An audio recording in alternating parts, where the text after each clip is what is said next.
Great. Presentation feedback on. We are coming to order, friends. Catching up, ma'am. Good evening. If you have a moment to reflect upon our sustainability pledge, that is always a good idea.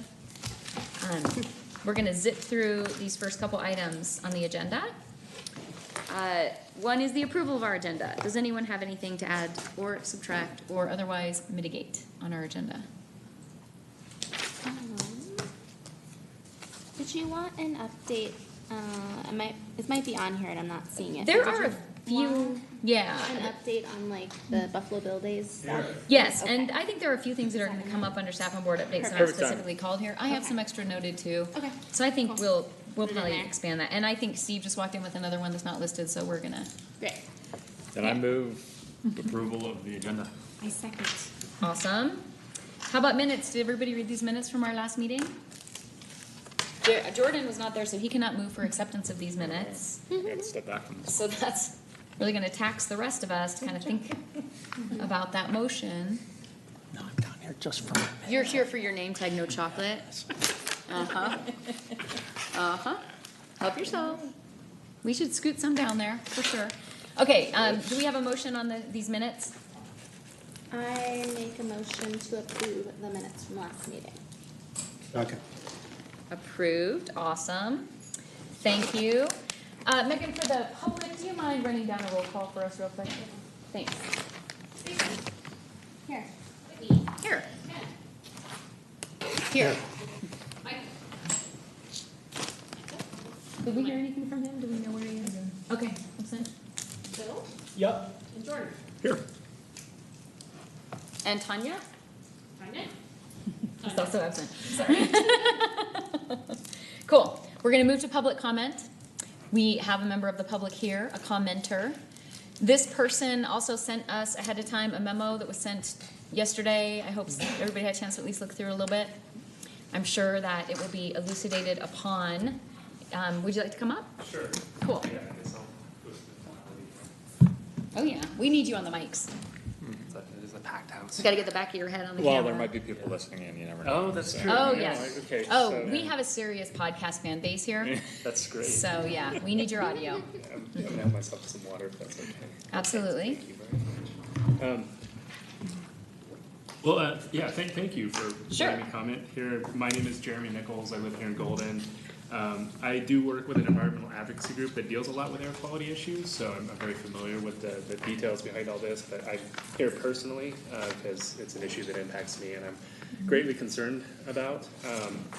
And I want to reach out to the sustainability board to see, what opportunities might exist to try to make some progress around these issues. I flagged a couple of key issues, and I really do think these rise to the top as far as air quality, quality of life, environmental health here in Golden. And I'm sure people are generally familiar with these. I mean, first off, the odor issue. As I said in my letter, my family and I get impacted directly by the odors where we're at. And I don't know if it's just a matter of where our house is situated. We're up on Plateau Parkway, just on the right up here, and not close to the facility, but man, it just hits us sometimes, and it's unbearable. And I'm concerned. I mean, it is a quality of life issue. Stepping outside, hiking is not pleasant, but I am concerned about the health impacts to my family and to other people in the area who are recreating outside. There is, I do know by reading the Corps' operating permit, their air pollution operating permit, that they are permitted to emit hydrogen sulfide, and that limit is based on how they measure it is they just assess how much waste they're processing at their treatment plant. And I should say there are two plants, and I guess one's more on-site, and I think the one that's impacting us, from what I understand from city staff who've been engaging on this, is it's the process wastewater treatment plant that's right off Highway 58 that is really the source of the problem. And I guess that plant does not treat City of Golden's waste. The plant on the brewery site does. And from my perspective, I don't care where the odors come from or who's behind it. It's an issue. But I am aware that their hydrogen sulfide limit compliance is based on limiting their throughput, basically the amount of waste that they're processing there, but there's no direct monitoring of it. And there's nothing in the permit right now that talks about odors. I'm not asking the sustainability board to comment on a permit. We've done that on the Corps Tech before. What I'm concerned with is I think that there's a real legitimate concern on my end, given the odors, that they're perhaps indicative of some systematic problems at the wastewater treatment plants. And I'd like to figure out what we can do to fix it. Because it's, I've weighed in on this before. I've reached out to Dan Hartman and Corps officials, the previous environmental director, Fred, who I take it has retired. He retired. So I know that there's probably not a lot of environmental oversight, or at least like people in that position right now in relation to the wastewater treatment plant. I've raised this issue and it just seems, I mean, the smell indicates it's not getting any better. And in fact, over the past week or so, it's been particularly horrendous. And I was really surprised just being out for the bike race last Saturday, you could smell it. And, you know, for something like that high profile public event, it was discouraging to have to endure. So I don't have all the solutions. But I know that the Sustainability Board seems uniquely poised to start to dig into this issue and perhaps see what solutions we can put on the table in advance, especially through working with council, providing them guidance and recommendations, and perhaps getting a clearer sense from Corus just what is the future for that wastewater treatment plant, or both plants. What kind of timelines are we looking at here? Are they looking at major upgrades or replacement anytime soon? I think that would be really useful information to get. So to the extent the Sustainability Board can help broach that conversation with Corps and get more details, that would be very useful. I'd love to hear more, I'd love to learn more. Like I said, I've weighed in with Corps, I talked with Fred in the past, and I could get nowhere. So I'm asking my city to get behind me, and starting with the Sustainability Board on this issue. So there's that. The other issue is ozone pollution, and I deal with ozone pollution issues in my work. I advocate for cleaner air and better rules to control emissions. So I'm very familiar with the state of the air and track it on a regular basis. I know, like for today, there was actually a high ozone alert. Fortunately, ozone levels did not get that high, but there was an alert and concern that the conditions were very conducive to ozone formation. And what I wanted you all to know is that Golden is very much in the thick of it. There's a monitoring site near NREL that routinely registers high ozone concentrations, has had the most frequent ozone exceedances this summer of any other metro monitor. Hasn't had the highest, thankfully, but it's still gotten pretty high. You know, our current federal health standards limit concentrations in the air we breathe to no more than 70 parts per billion, and that's measured over an 8-hour period. So that's a really small concentration. Just small amounts can do a lot of damage. At high levels, ozone can be lethal. It's very poisonous. Very concerned that we're having this persistent problem in Golden, and I know that Golden is very much on board with efforts to reduce emissions in the state, especially climate emissions, through its involvement with CC4CA. And I think, though, that the clean air and the climate issues are so inextricably linked that it probably bears this Sustainability Board keeping that in mind and finding ways to advance better air quality regulation in Colorado. And I do know, for example, that CC4CA is tracking like a rulemaking effort to limit oil and gas industry emissions that is going to get underway in September. Going to be a process before the Air Quality Control Commission. There's going to be further rulemakings. I think that's great. I love the involvement in CC4CA, but I would love for Golden to have a distinct voice as well, and to make clear that this city cares about the health of its residents and really wants to see those ozone levels at NREL start to go down and start to reflect true healthy air. So I provided some ideas on next steps. I'd be happy to answer any questions or elaborate on those. You know, I don't mean to come and be like, you got to solve this problem tomorrow. I get that these are complex issues, and especially because they're not fully under the control of the city of Golden. But the Sustainability Board can do a lot of good in driving discourse and in driving deeper engagement on these issues, which I would really appreciate as somebody who lives in Golden. So with that, I'd be happy if there's any questions. Thank you. Want to elaborate? So I'm going to take this to conversation, but I just want to ask a couple of quick clarifying questions before we do that. So Jeremy, on the just curious, I mean, some of these are just curiosity clarifications. When you mentioned that on the Coors Tech permit, or on the Coors Brewery permit, the odor impacts are not listed. Is it common to have odor impacts, or is it something that happens to put odor impacts on a permit? There are general odor limits, from what I understand, or odor regulations. Okay. And that is interesting. It does require the state to actually come out, and they have a device that monitors. And Steve, you might know more. Okay, all right. They actually have a device that can measure, kind of smell the odor and detect whether it's exceeding limits. It requires real-time observations though, and so a lot of times what happens with odors is that they're very, very temporary. I'll acknowledge today it's been a lot better, you know, they come and go. But when they come, it's really bad. And so it's really a matter of getting somebody out there with the right equipment to measure to see whether they're complying with regulations. But from what I understand, those regulations are fairly subjective still, even Okay. though there is a piece of equipment involved.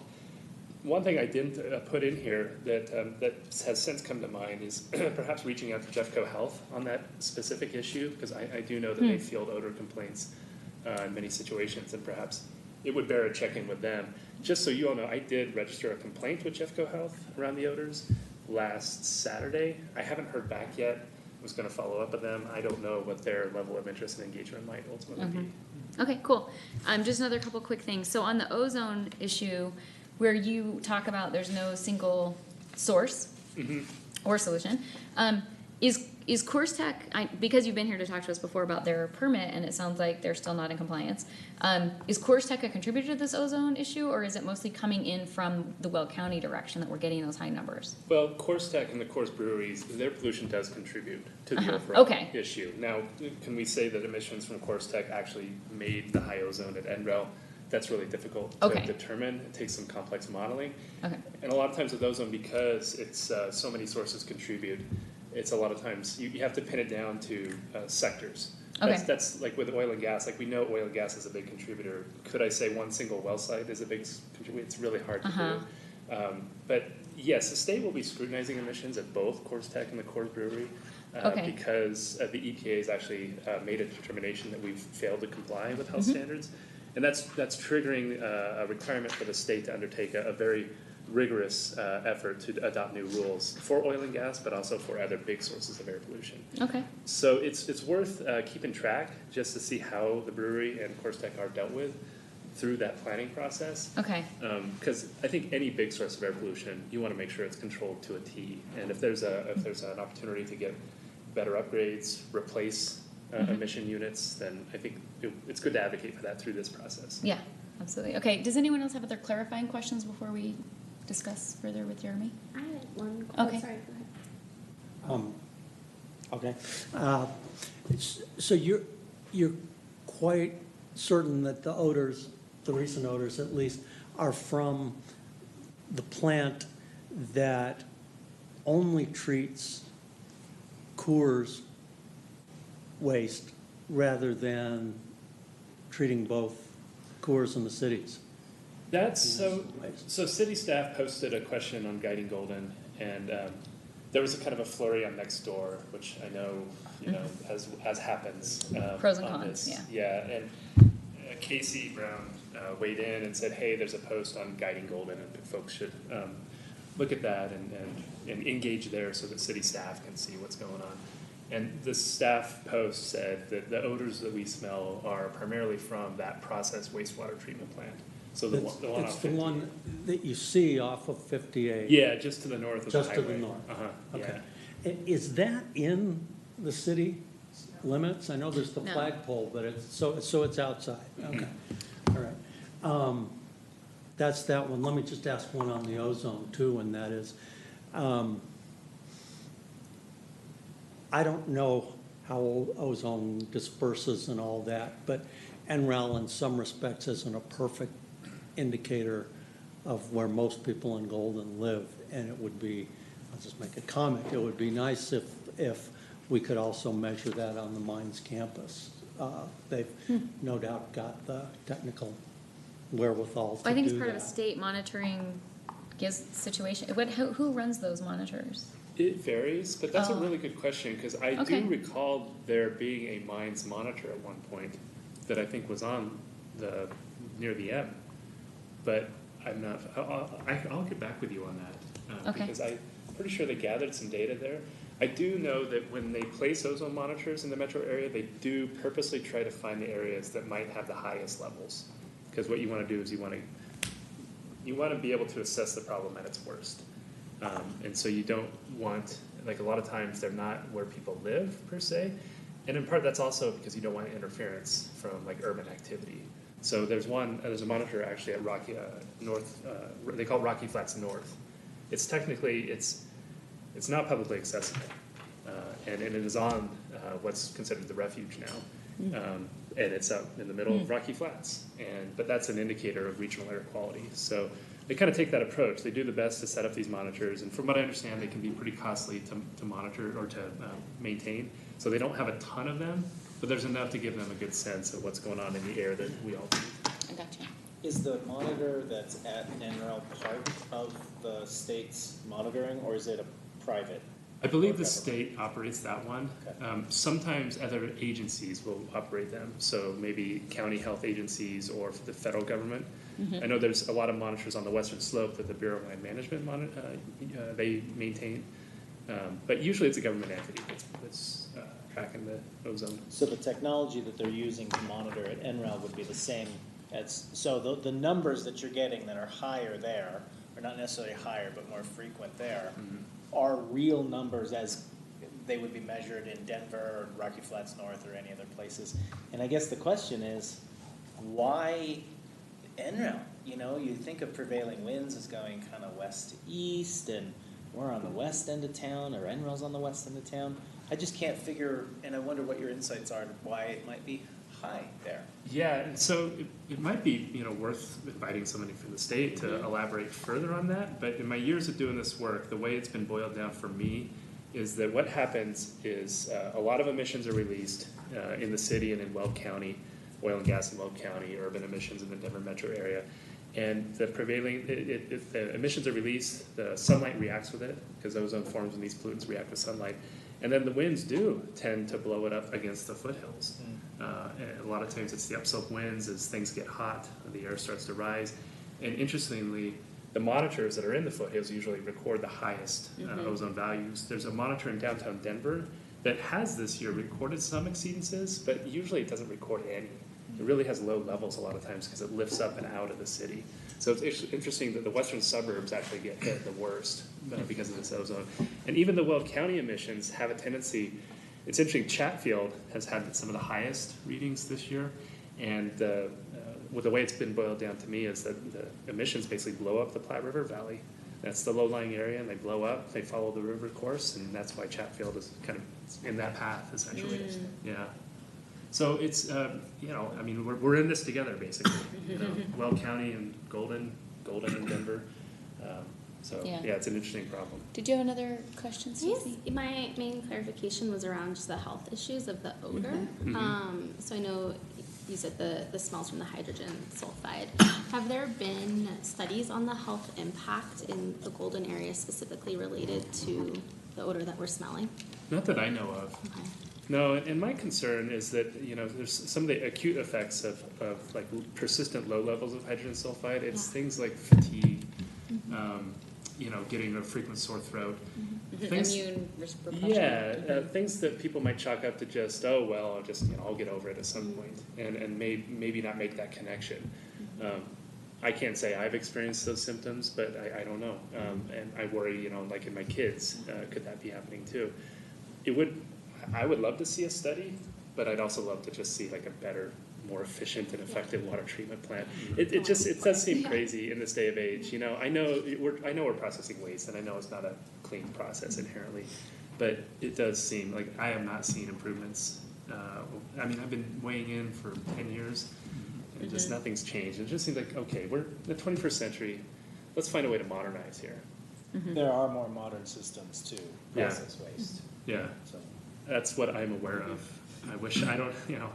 I wish Tanya was here. She'd be all over She could this. she could school us all, and I'm sure she will weigh in. I think we should go to discussion. I think we should specifically go through and look at Jeremy's next steps recommendations while he's here. But Steve, before we do that, can you, do you have any insights to offer about potential plans for upgrading or modernizing or replacing, or barriers there too? Sort of. Okay, please let us know. So this morning, council met with many representatives from Coors. In fact, they brought way more people than they normally do. This is kind of a periodic meeting that I can't remember the last time it happened. It could have been a few years. And this was a significant portion of the conversation. So what I learned is there is a person named Axel, who I think may be the successor to, gentleman, you said Fred. Fred? Okay. So I will tell you what was said. Yeah, Because okay. I have no direct knowledge of any of this stuff. It was said that the brewery has reduced their water consumption and energy consumption by 20% in the last couple of years. And they directly attribute they believe that the odor issue is worse and somewhat dramatically worse, and they attribute it to the lack of dilution of the effluent going into the plant, or in part to the Okay. lack of So the dilution. using of less water is less dilution. It's more concentrated as it goes into the plant. There was a follow-up meeting this afternoon with Ms. Byerly from Environment, and they are acting like they are committed to find a solution, but they're actually asking for our help from a technical basis. Okay. And so it was kind of a breakfast, and the question kept coming up before they actually gave their update. Counselors, individual counselors who personally, here's TMI. I don't ever smell it. I have never smelled it. And it's from a youth of polyurethaning, if you've ever seen the desk in my office that I used to make redwood furniture. So it has nothing to do with marijuana, just checking? Okay. I didn't think so. I didn't think I so. don't know that that would ever have affected someone's sense of smell. Well, how would you know, Steve? I don't know, from the research. Ponder. From the research. So anyhow, what I know is council is strongly interested in a solution. Okay. I do not know how committed Coors is to actual upgrades. And a suggestion, if you're willing to accept one, is perhaps to not get sidetracked from your core stuff, all the things you have way too many things doing, but to offer to council to be a technical resource if they are willing to have you look at solutions as they come up through CDPHE, Jeffco Health, our staff, and the brewery people. But that exceeds my knowledge on chemistry. Okay, and I think we do have someone here on our board who might have some deeper knowledge about the engagement of CDPHE. Well, no, and. You think Well, Tanya? I was thinking Tanya, but Oh. on the technical side of things. Yeah. I mean, Absolutely. Just clarification, were any of those other parties involved in this meeting? Right. CDPHE or the county or? No, otherwise? this just this the was city. about everything Coors related, from the Okay. tour to, With the city. yeah, with council. So would there be some potential function of this board to encourage other parties to the table like CDPHE rather than waiting for that to bubble up? I do think they're already involved. I know Jeffco, Department of Public Health, is already involved. I do think that they do monitoring in some of the sewer kind of infrastructure for odor and for other things. So I think Jeffco Public Health is already involved. At least that's my understanding from Ann Byerly. I'm told that there was going to be an update on Guiding Golden after today's Okay. staff level meetings. So we could certainly all read that and/or ask for more detailed information. Okay. I'd love to hear from any or all of you on the next steps recommendations or other ideas you have for next steps based on the information received. Do you want me to go through, or do you just want to popcorn? All right, we'll start with you, Jordan. popcorn. Okay. Somebody else can go. I can see your gears are grinding. Yeah. Everybody else can jump in. I guess it makes me like water or air gold. It's really odd. Right. I'm like, oh, we wastewater, energy, Yeah. air would be so important too. I think it's important to have on our agenda in some way or another, but maybe, especially if these conversations are already happening at the city level, being involved with next steps and advising that process instead of taking it on as a separate project, maybe just integrating into, what they've been discussing, Yeah. but not to deprioritize it. I think, obviously it's a health and safety issue, for the Right. community. Well, and I agree. I do think we have some related goals, though, because of the greenhouse gas implications. I do think that we have to think about this as part of our energy process. Also, last time Jeremy came to us about the Coors Tech permit, we talked about how we actually would have air quality goals, except we're kind of counting on everyone to be hitting the mandatory minimums, and apparently they're not. And that's why we just never touched that as a series of goals, because we were like, well, stuff's regulated and the Clean Air Act is real. But, so that's as a clarification as to Yeah. why, for our podcast listeners. Okay. But, okay, so that's good input, thank Well, you. I think, as it relates to energy, as I see those links, being really intentional about maybe drawing that out and keeping that as part of that conversation. Or maybe would be tracking good. some of this data. Yeah, Too bad Mike is not here to start filling it into his spreadsheet. Exactly. But I do think it might be useful for us to be more aware of what the data means. Mhm. What do you think, Bill? I'd like to see, you know, we have minimums or maximums that the state and federally has, but we don't measure those. And measurement and data is always, that's really can help drive these things. So I know that hydrogen sulfide monitors are not that expensive. It's probably not what they actually, would, the CD, the CD, what is it? CDPHE? Would use, but you can buy a personal hydrogen sulfide monitor for under $100. That'll show really low parts per, is it million or billion? Usually parts per million. With that. So just like a personal carbon monoxide monitor for workers and whatnot in closed confined spaces and homes and whatnot. So I applaud the letter. It was well written. I appreciate the points, and I think that we're on board with supporting the larger goals and what CC4H is doing. And as far as, it sounds like there's a lot going on with the city right now, as well with Coors, and it'll be interesting to see what comes out with that. But I'd like to see numbers.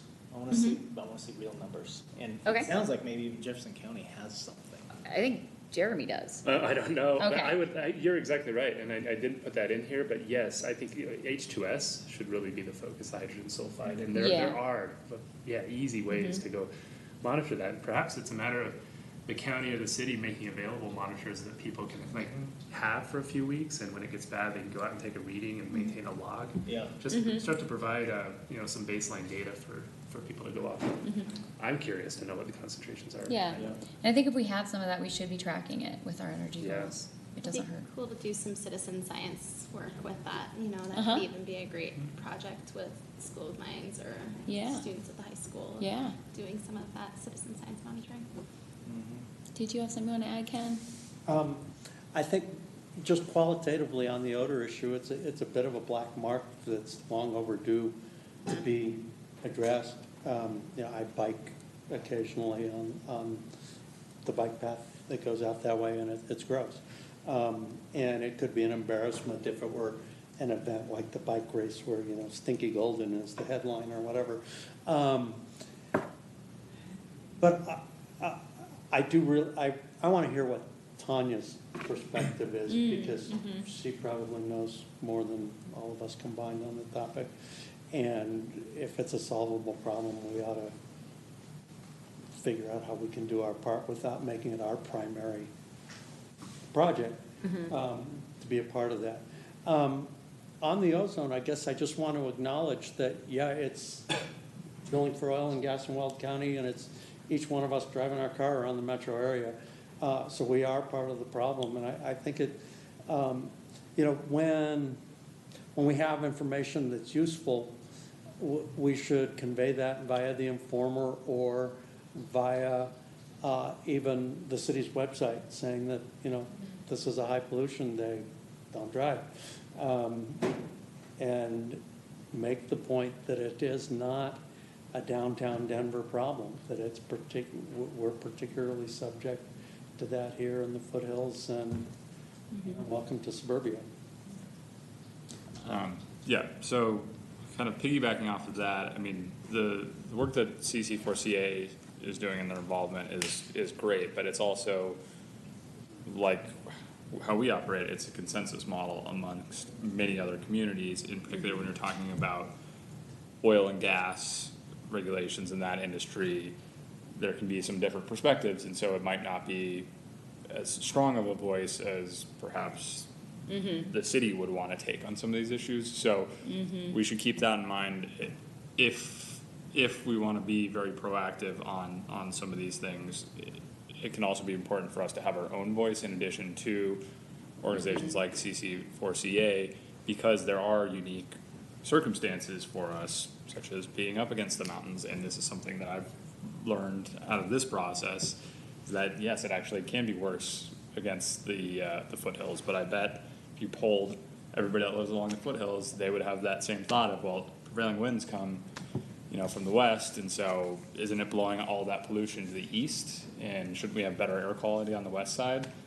And so bringing these things to light and commenting on them from our perspective, I think is something that can be important on that front. In terms of the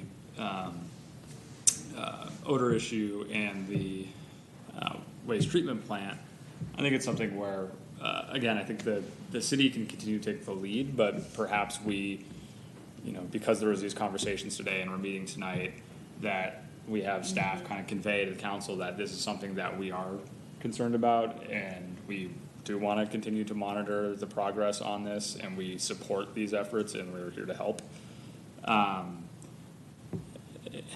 And the last thing kind of regarding the black mark on Golden is people drive by that, people smell it, and they assume that it's the city's facility.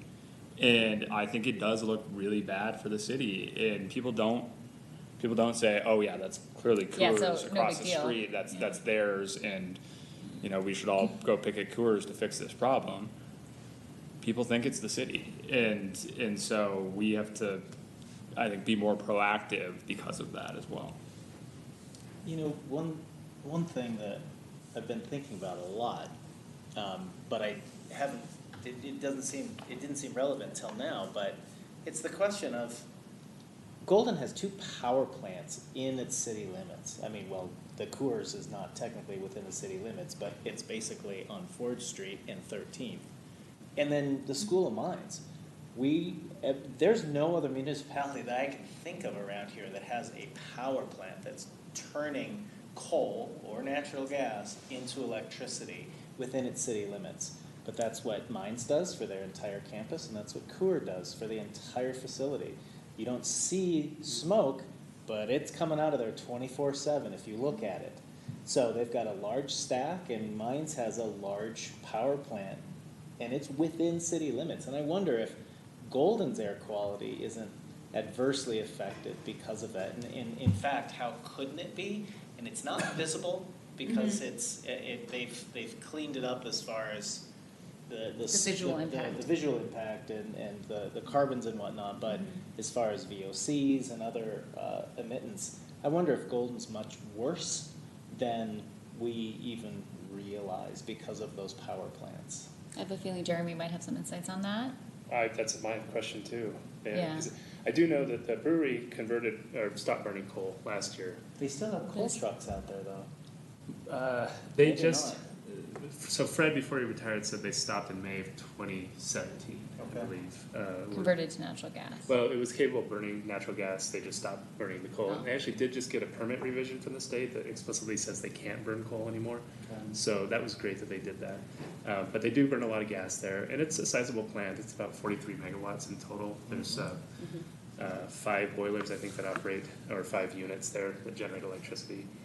The Mines plant I'm not as familiar with, but I do know that, yeah, there's an impact. And those stacks, they're pretty much at eye level where I live. And, purpose of smokestacks is to get smoke out of the area, lift it up and out so that it's not impacting. I am concerned at times that when the winds blow, that those emissions, they blow toward the west, that they are blowing into like our neighborhood. And you got Mitchell Elementary that's high up too, that's kind of at the same level. So yeah, there's concern. The odors, hit us hard, and we notice that.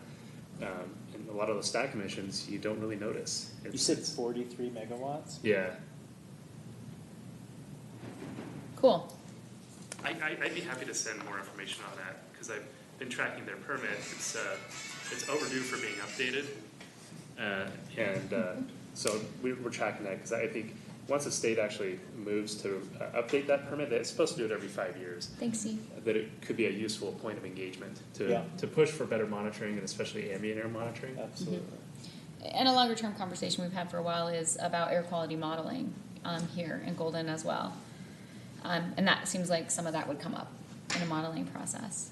Yeah, I know you guys, your time is Yeah, we very need to move- valuable, yeah. but just as an FYI, and I could follow up with the board, but in my professional work, I did contract with the modeler at one point to assess gas emissions from the stacks over here. And there were some warning flags in terms of the nitrogen dioxide pollution. The sulfur goes away, which is great, but then it's the nitrogen oxide or the NOx emissions that really have an impact. And there's definitely cause for concern. I'd be happy to share that, and maybe that can be a starting point. I'd be curious. Yeah. So I think as next steps, Jeremy, it'd be great if you'd follow up with that or any other data you think would be of interest to this group. Okay.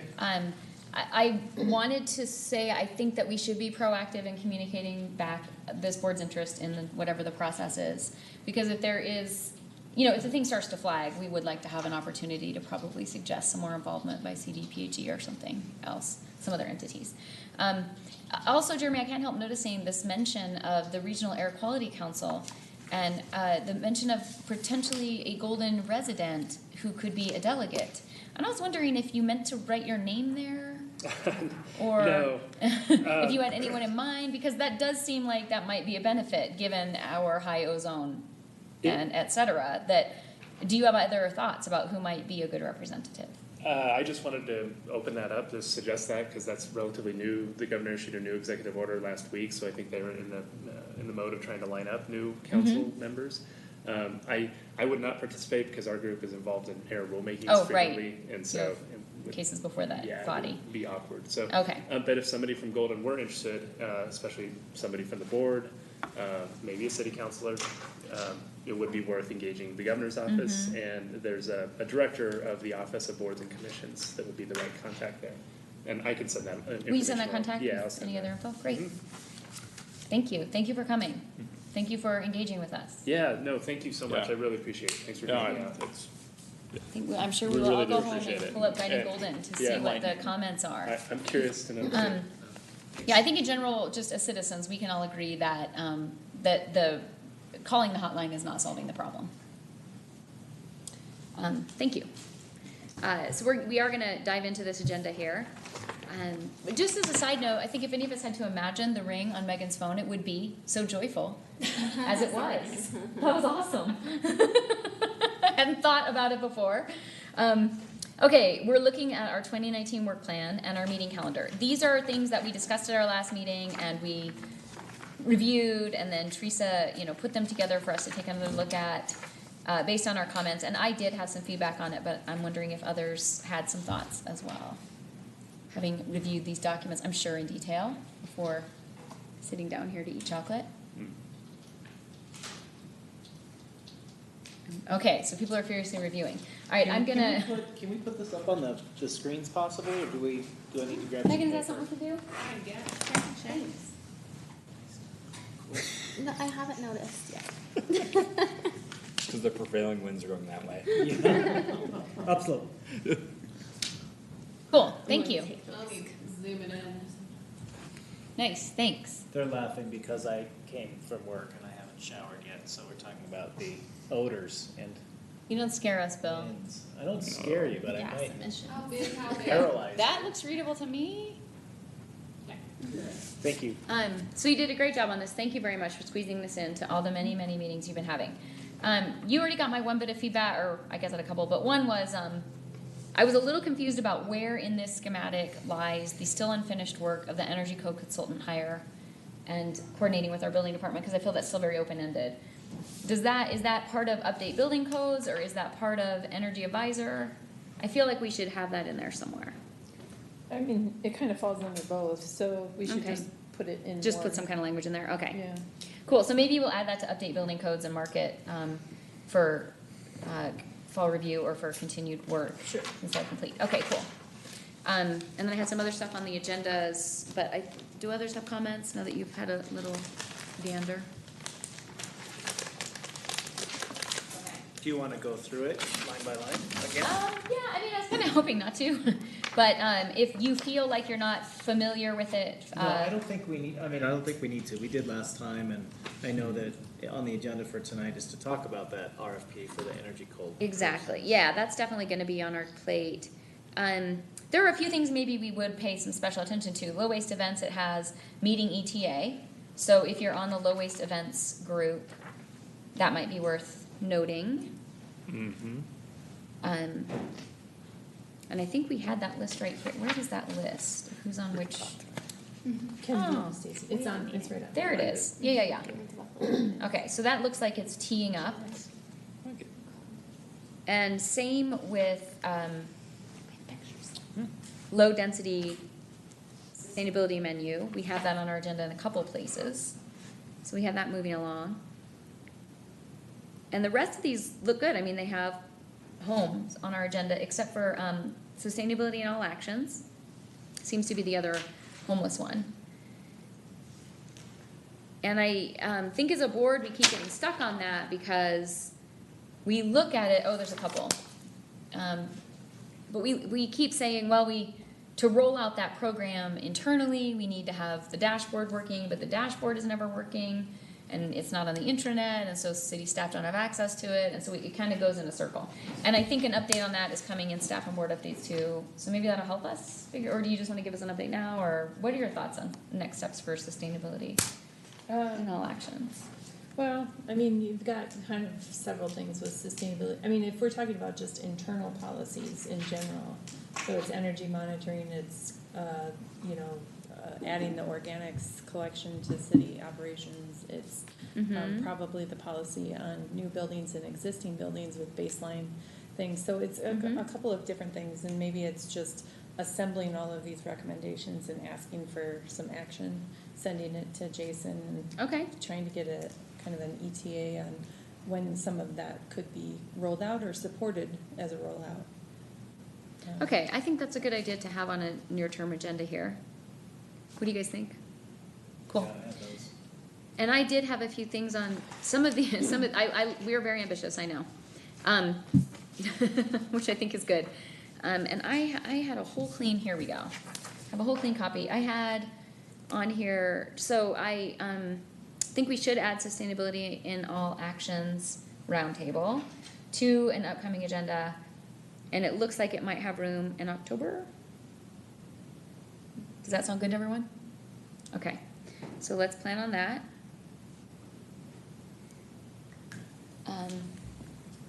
For downtown recycling, Teresa, it's listed for October meeting, and it just happens to be on the work plan. You have it listed for the September meeting.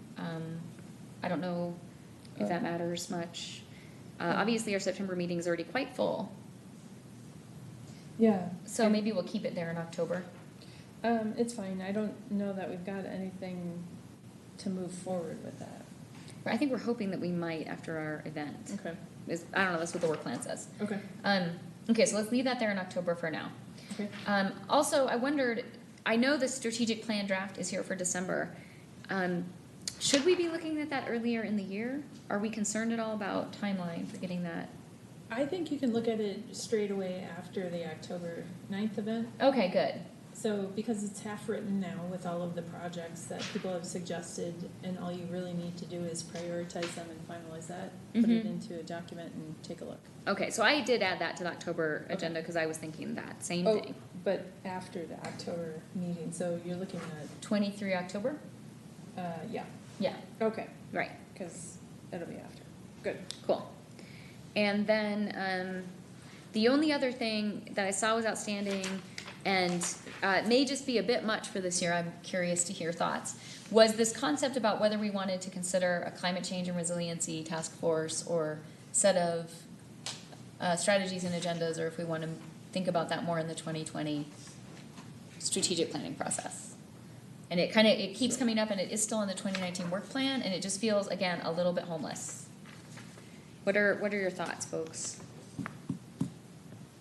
That falls to the two of us. Yeah. So, folks, What does the description say for that in the, for climate change, for the resiliency? articulate goals in context with several recent climate change commitments, define and address climate change resiliency and adaptation planning. And I think the thing that we had on the table was to maybe convene, put together a citizen task force and that with specificity to that. And yes, Jordan and I both ambitiously signed up for that, and we can definitely keep it. It's right here listed for the October meeting. I think it's up to you guys. So, yeah, okay. What do you think, Jordan? Should we I, cobble something together? I think we should keep it on the agenda. Okay. It may not be a full-fledged kind of proposal or something like that, but it may be, we should talk about a plan Okay. forward for next year, and then that can lead into Yeah. our strategic Yeah. planning, Butts because and seats. Yep. there's not enough time to flush this out this year regardless, even if we put all our energy behind it right now. Right. Because it's a big task. So maybe, Yeah. we can talk and kind of come up with a game plan. Well, I'm glad for both of your responses. I've had 2 or 3 people in the community actually ask me if this was going to be an opportunity to participate in. So I think there's some promise for engagement in that realm. Yeah, and I think when you're talking about resiliency and adaptation, it is a bigger community conversation because it involves a lot of things that people might not typically think are in our wheelhouse as the sustainability board, because it's public works, it's recreation, it's transportation, it's all these various things that we have to come together on, so. Sounds like sustainability in all actions would be really helpful to that. Does all this look good then? Yeah. All right, I will send these edits to you in email. Okay, They're minimal. Thank you very much for putting that together. Deeply appreciated. so, just a couple of clarifications. Sure. We've got community solar garden for October. You may, after today's update, want to push that up to September for some action. Okay, great. Good advice. The other thing, Good. their action, would be to, we, and this is later too, we're making progress on the gray water ordinance grant that we received. So there's a lot of things going on right now that is leading up to your needing, them needing your input. Would that be part of the water strategies for next month, or is that a different item? It could be absolutely included. I'll put here add plus gray water. Okay, great, thank you. Mm-hmm. Thank you. Thanks. That's awesome. All right. I'll just scoot my chocolate out of the way so I can read my agenda. Let's talk about all things recycling. It's fun to say. Teresa and I went down with Megan to the Buffalo Rose yesterday. Take a little look about. And what are your thoughts, Teresa, in terms of reporting on the preparations for this event? Sure. Well, we can recap a little bit what's been going on. We've got a few speakers lined up. We've got Hannah from Alpine, who can speak to the MRF. Sorry, she's going to speak to the organics and the green waste process. And she's going to talk about the process like up on stage, and then when she's not on stage, she'll be manning the booth. That will help sign us up for additional green waste folks. A woman named Wendy, who runs the MRF and sells commodities, the markets, decides where things go, knows very well where in country things are headed to, as well as China, and knows pricing pretty good. So she's going to talk to the kind of the state of the global market. I think if you're willing, I'll do a little preface on kind of where Golden's headed in the future and what some things that we're expecting to see with subsequent single hauler contracts, where prices are going, where regional efforts are going, kind of what's happening in Colorado. And then, but in addition to that, we've got Alec Orloff from Alpine as well, who can is coming, and he can sit at the booth and handle questions about the company as well, and about the contract, because we've been getting a lot of that. So Feedback about bad service. This goes to that guy. Do you want him That'll to be fun. speak? Or I just be in don't booth? think so, because I think we've got some of the other experts that can handle some of those. And I think the general thought is that this is more of a kind of a encouragement. Let's get everybody hyped up about still recycling and being assured that things are going to the right places. It would quickly kind of might turn on the note if we're talking about service. Right, and I think that one reason to mention him in particular is that if those commentaries might be coming your direction as a board member, you know, wearing a costume or just a name tag, that you would be able to just direct those instead of becoming enmeshed in those discussions. You could say, here is the guy that you give the feedback to about the current program. Thank you so much. I think it's a good point that that energy could be very redirected, like our mission to inspire people to recycle and do compost. I mean, if they're not even picking up your recycling compost, which is very much my experience half of the time, actually, it's like, where is it going? It's like, it's not even leaving my house. And so, it really isn't. I call them every week. And the other day they said that, oh, well, we're not going to charge you for the extra pickup. I was like, what do you mean? You haven't picked it up ever. So, Oh, wow. yeah, I was like, oh, the nerve. Okay. So anyways, I wonder how, you know, if Alpine is there, how we really can keep it focused on the sustainability aspects and not the service. And I being think we do intentional want to be about that. wedded in that goal, Yeah. for sure. And Teresa, you said that you're gonna talk a little bit as well. I think guess that'd be so. good. Yeah, I think it's That'd be great. good. Yeah, we have a lot Yeah. of regional kind of things going on that are starting to move a little bit, that are gonna have impacts on our next contract, and good and bad. So it's kind of preparing people for what to expect, that are things out of our control that's happening kind of globally, nationally, but also better things that are happening locally. So we'll kind of talk about that a little bit, and at least, you know, kind of give some education about our next big decision about a hauler Mhm. and when that might look like too. What about marketing for the event? Good question. So, most of the marketing is happening soon, hasn't happened earlier. The Informer that's coming out, next week, will have it in there. We're reaching out to all of the schools for the Friday folders, in addition to engaging them to come for a table, to present a few things, including, reaching out to Maple Grove and the student group that came to meet with you before. So, e-newsletter every week, I think, was it in this week? Yeah, it's been in for a few weeks. Couple Yeah. of weeks already. It'll have a front page website kind of article. Megan's got some posters that she's done, and we can hand them. Do you want to hand those out? Did you get a copy? Oh, Are they somewhere? Yeah, they're under They're extra. under here. Oh, there you go. there we go. So- All things recycling. So this is kind of adaptable to a lot of different things, especially for the schools to put in their Friday folders, which are kind of like electronic versions now, not so much paper. Right. But So we can just these take a are picture more of this and than- send this to our friends. Oh, and you can have more, so there's 50 copies here, in case okay. you wanna bring some, Okay. I think. Great. And, so, and all of the usual kind of methods that we're very used to, other media outlets, the local newsletters, the city council. So your question is really well timed, Bill, because I was kind of hitting the panic button about this concern yesterday. And I recognize we haven't had Labor Day weekend yet, and something that happens after Labor Day weekend, it's not that useful to promote it before Labor Day weekend comes because there's like a dividing line, and I get that.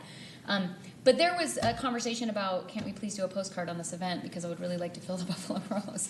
And Teresa's read was that we might not have the budget for that, so I would love to talk that through because I still really would like a postcard.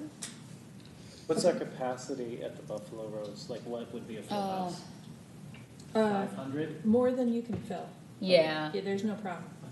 So, you won't get as many people as can fill that capacity. It's actually Right. great for this because it's the first time it's still a one-off event, which, you know, is always kind of iffy as to how many people you get. But because it's the Buffalo Rose and it's newly redone, people might be interested in coming just to attend for that. So having the extra capacity is good, and the stage seems to be really well placed, and this is kind of a good setup for us. So I don't think we could advertise enough to fill the place. We would be thrilled to get 100 people though. You know, a forum that I don't know that we've tapped yet might be the social media, the Next Door forum. Like, I don't know what the neighborhoods are. I think there's some constraints about promoting Is that events. correct? No, we're already planning on that. Okay. We just haven't hit those dates yet. Okay. So you'll see them. Just to add, we will do it through the city Cities site, next door. but I would encourage you to put it on your neighborhood sites because That's what I you was might thinking. not Okay. always get the followers that your neighborhood. So once it comes up, or even sooner, if you want to post something, I think it'd be good to just take a picture of this and post it on your next door. As long as that's allowed. And there's a Oh, written okay. article that you'll see in well, it's up on the website Mhm. right now under what's new, and you can copy text from that. Okay. What about on the marquee at Buffalo Rose? How much time can they leave it on? They'll that? put it up on Monday, the Okay. day before, Just the because day they have a before. Sunday Yeah, other event. stuff, yeah. And our thing takes up the whole Right. But they're gonna give us the whole marquee, so it'll be pretty cool when it's up there. Yeah. It'll be a really great social media fodder when that happens. So the Will variable, it be clear that it's not a retro band? Yeah, I don't know, No, there, it will not be. there might be some That might confusion bring about people. that. Talking trash. Yeah. What about like flyering and like the businesses, like bringing these around, like putting them up in like the coffee shops and just doing? I think if people wanna volunteer to do that, that sounds great, to walk around. So- Yeah, we've got so a if you've stack got- here, so If people wanna do that. that's a good idea. It's really easy. Okay, We've got the variable message boards that will be up. okay, yeah, oh yeah, we're gonna do the lighted signs thing, the variable message board. Yeah, Does GFI Alpine have the ability to communicate with its customers at all? have you noticed? I think of the arm that comes out from the truck. Let's ask and if Stacy. it could, like, send a paper airplane. Like when people call in to complain, they could say, why don't you come to All Things Recycling? That should cover half the city. No, that's a good idea. Are they willing to do anything like No, that? they don't, Okay. they don't have any ability to do it, they're not set up for it, but we are. So we've got a couple of things, we've got, the list of volunteers or the list of people that have been involved. This is the first holiday that we are sending out the very new, notice for delayed service because of the holiday. So the city is sending out this message that, don't forget it's Labor Day and your service is delayed one day. Because failing the hauling, the haulers usually do that, we get a lot of questions, so that might be an opportunity to add that to the. That would be Yeah. awesome. Just to put that under there, yeah. And, so, I mean, we have a couple of other lists, that we'll send it out at. And honestly, hopefully, maybe the transcript would pick this up and it could be bigger. I mean, there is the potential of having way more people than just Golden come, so. Okay, Which I think is fine. yeah, Yeah. that would be perfectly great. Okay. So we agree that a postcard isn't needed. I think Okay. is if we hang up these flyers Okay, around the thank community you. and do the social media stuff, that would probably be. And it's in the Informer and, Once it comes out in the Informer, I'll probably feel less panic, right? yeah, and, I mean, I it is think such a it'll go. busy time of year that, Yeah. that It can get too noisy. it really can, and I think, Okay. I think targeted outreach close to the event will be helpful in a week or two. I mean, honestly, if I got a postcard on this now, I'd. Same thing, it's I'd after be Labor Day, whatever. I'll think about that later. We will do a postcard for our October event, because it's, you know, less enticing maybe to come and strategize, you know, prioritize strategy. So we're definitely gonna do that. And I think we did talk to the Rose as well about sending out to their list, so it'll go on their schedule and they'll send it out. What Rose were you like, Ken? You started the conversation with the agenda and the speakers. Do you have, in essence, you feel like a full agenda at this point? Yeah, I mean, it's a balance for sure of, because we're gonna have some different folks tabling in addition to Alpine, we're gonna have students, we're gonna have a couple tables for us, one a greeting table and one a giveaways table. And we're gonna, there were a couple others we talked about, one specifically to promoting green waste. And so we want enough circulation time as well as program time, and so what we kind of talked about is giving some time at the top for people to come in and mill around a little bit, have our 3 speakers, which is Teresa and these 2 folks from Alpine, and then open to Q&A after that, so that if people have to head out because it's bedtime, then they can scoop up their kids and head out, and those who want to hang around and really get to the nitty-gritty can stick around for that. So, Can I offer one other possibility, not a strong Yeah. suggestion, but the state has an interim committee on zero waste, of which Tammy Story is a member. Oh, interesting. She Really? was not at the one meeting I attended, but neither here nor there, I guess. Perhaps she would be interested in pitching whatever it is they're doing. Good idea. that's a good idea. I can do that. I'll have just had their second meeting right before Yeah. this. Would it muddy the waters, or would it be beneficial to have, maybe Teresa, you do this, because you're gonna be speaking already, but to promote some of the sustainability, the October meeting? Rather than just having people come by in a booth, if we could just give a couple updates. Yeah, I think we'll do, yeah. yeah, we always And talked maybe about have, making maybe this Whitney or Ken or someone can step up to the mic for a minute, but. I'm gonna MC. I hate, okay, yeah, perfect then. So I'll do it for That'd be that. That's perfect. On flyers or things that we do as mailers, in the future for events, could we put a message at the bottom of it saying like this can be recycled or this can be composted, or Please just since we're recycle, yeah. contributing to waste, maybe being intentional about reminding people what they can do with it? Indeed. Well said. Cool. People are always reminding me what I can do with it. But You can reuse it in these ways. In fact, the note will say Paper can. airplanes and Here's what you can do with that. Okay, we're gonna, if we're good, we're feeling like this is moving along all right? We, Thank you you know, both. all the little logistics, like figuring out how many tables and how many tablecloths and all that, we got that. We definitely have been working that end of it. We'll get it out. Okay. Yep. And yeah, talk to your friends. Talk to your neighbors, especially after Labor Day. Social media, Mm-hmm. everybody. do you need any help?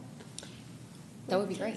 Oh, there were a couple of things for kid activities that we had specific questions about, because there is not the best, like, available area. So Megan and I talked about touching base with you offline, if that's okay, in terms of how to condense and still provide some tactile experiences. And I'm sure you'll have, in fact, probably 4 times your name was evoked in our meeting yesterday about, oh, Stacy will solve that. Happy to help. Yeah, let me know. But I bet you will have some ideas. Okay. So yes, that's on my list too, to check in with you about. Just one quick last thing, can you Yeah. send an electronic copy of this to the board? There you go. Anytime we have any promotional items, if we have electronic copies, it's just Yeah, easier I need to. to update that, I failed to put the website on it, so I'm gonna do Okay. Great. that. Send it, and I am also gonna do a smaller version, I'll send that to you for, but that's easier for social. Oh, that'd be great. Yeah, thank you. Looks great. It's a nice bunch of clean recycle. Look at all that. How well cleaned that recycling is. It's pristine. Our recycling definitely looks like that. So here we have metrics discussion and review on the agenda, and Mike is missing it, which is kind of a sadness for him, I'm sure. This was on here because at our last meeting, we did say, where did the spreadsheets go? What do they look like? Are they updated? Is all the data in there? And where do they live so that we can all have access? And so we just put it on the agenda so we could sort of figure that out. I think we still have some outstanding concerns about how we circulate those things and populate them. And anyway, Teresa, what can you tell us about it? So we can, I mean, we've kind of got the ones that we looked at last time, which are kind of the more or less final version of things that we'll use at that meeting, that we can add to over the next couple of years, but we'll put them on the city website under this effort, so people can take a look at these. We did not get any response back from the city attorneys, so my suggestion is to work on these individually and send me updates. And however you decide to edit them and send them back is fine, but then we would publish the next version on Okay. the city website. So we're going to publish those. Everybody good with that? Exciting. I learned something at the water rate open house that I don't know if it's reflected or not, but that water supply and treatment, I believe, for the Coors Tech Business Park Thank you, is Steve. outside, it is not supplied by the city of Golden.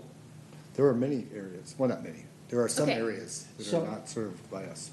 Okay, so it just created a question mark on our water measurement in my mind.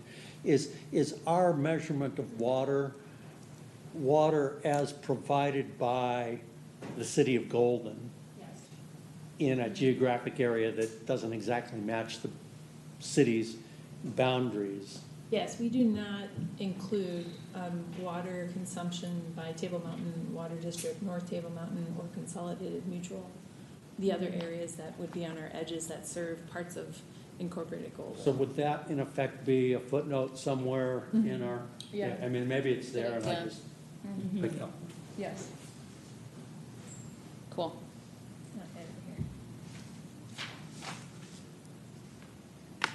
I have to say, I feel like we started at the beginning of this year with this set of concepts around somehow corralling this data into something tangible. And when I look at the graphics and the fact that not every single thing is perfectly populated, but we've come a really long way to laying those baselines. And this guy called me this week to interview me about like the progress of the sustainability board, and I was able to say like, we are putting these spreadsheets on our website, but I will send you a copy and you can see what they look like. And so that is a tangibility to it that is helpful, not just to driving our work, but also exemplifying it. So it is powerful. We're making up some time on this agenda, which is awesome. Because we have a lot, there's a lot of stuff that's not listed here under staff and board updates that we want to cover. So I'm going to move us forward if that's cool. Awesome. Unfortunately for you, Teresa, the next thing is also for you to update us on the Solar Garden consultant report. Okay. Oh, so there's a couple of things with this one. And everybody got that with their packet? It looks like this memorandum? Yeah. REB? Cool. So maybe we should talk about first the results of the economist report, and then talk a little bit about more recent developments, if you're okay with that. More recent what? Developments. Yeah. All good news. Activities. So we found REV, which is short for Resort Energy Ventures Group, a consultant that looks at economic feasibility. We found them through a different consultant, Solar Garden. So we're looking for people who have specific experience with Solar Garden deals. And this company has done deals for their own customers, their own clients, mostly in Hawaii, but bigger hotels, chains that invest in larger scale renewables. And Hawaii happens to have a bunch of them. So they're pretty well versed in at least kind of making different models and fleshing them out and seeing what works. So the report that they provided to us, we asked them to run a model a couple of different ways with different city ownership scenarios. And so that's kind of what they looked at. They looked at the capacity of the landfill.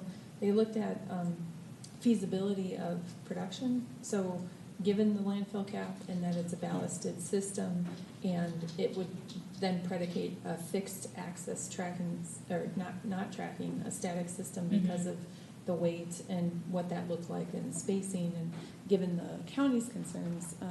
So that's how they came up with some of the scenarios of layout. And then they filled in some basic assumptions for certain costs.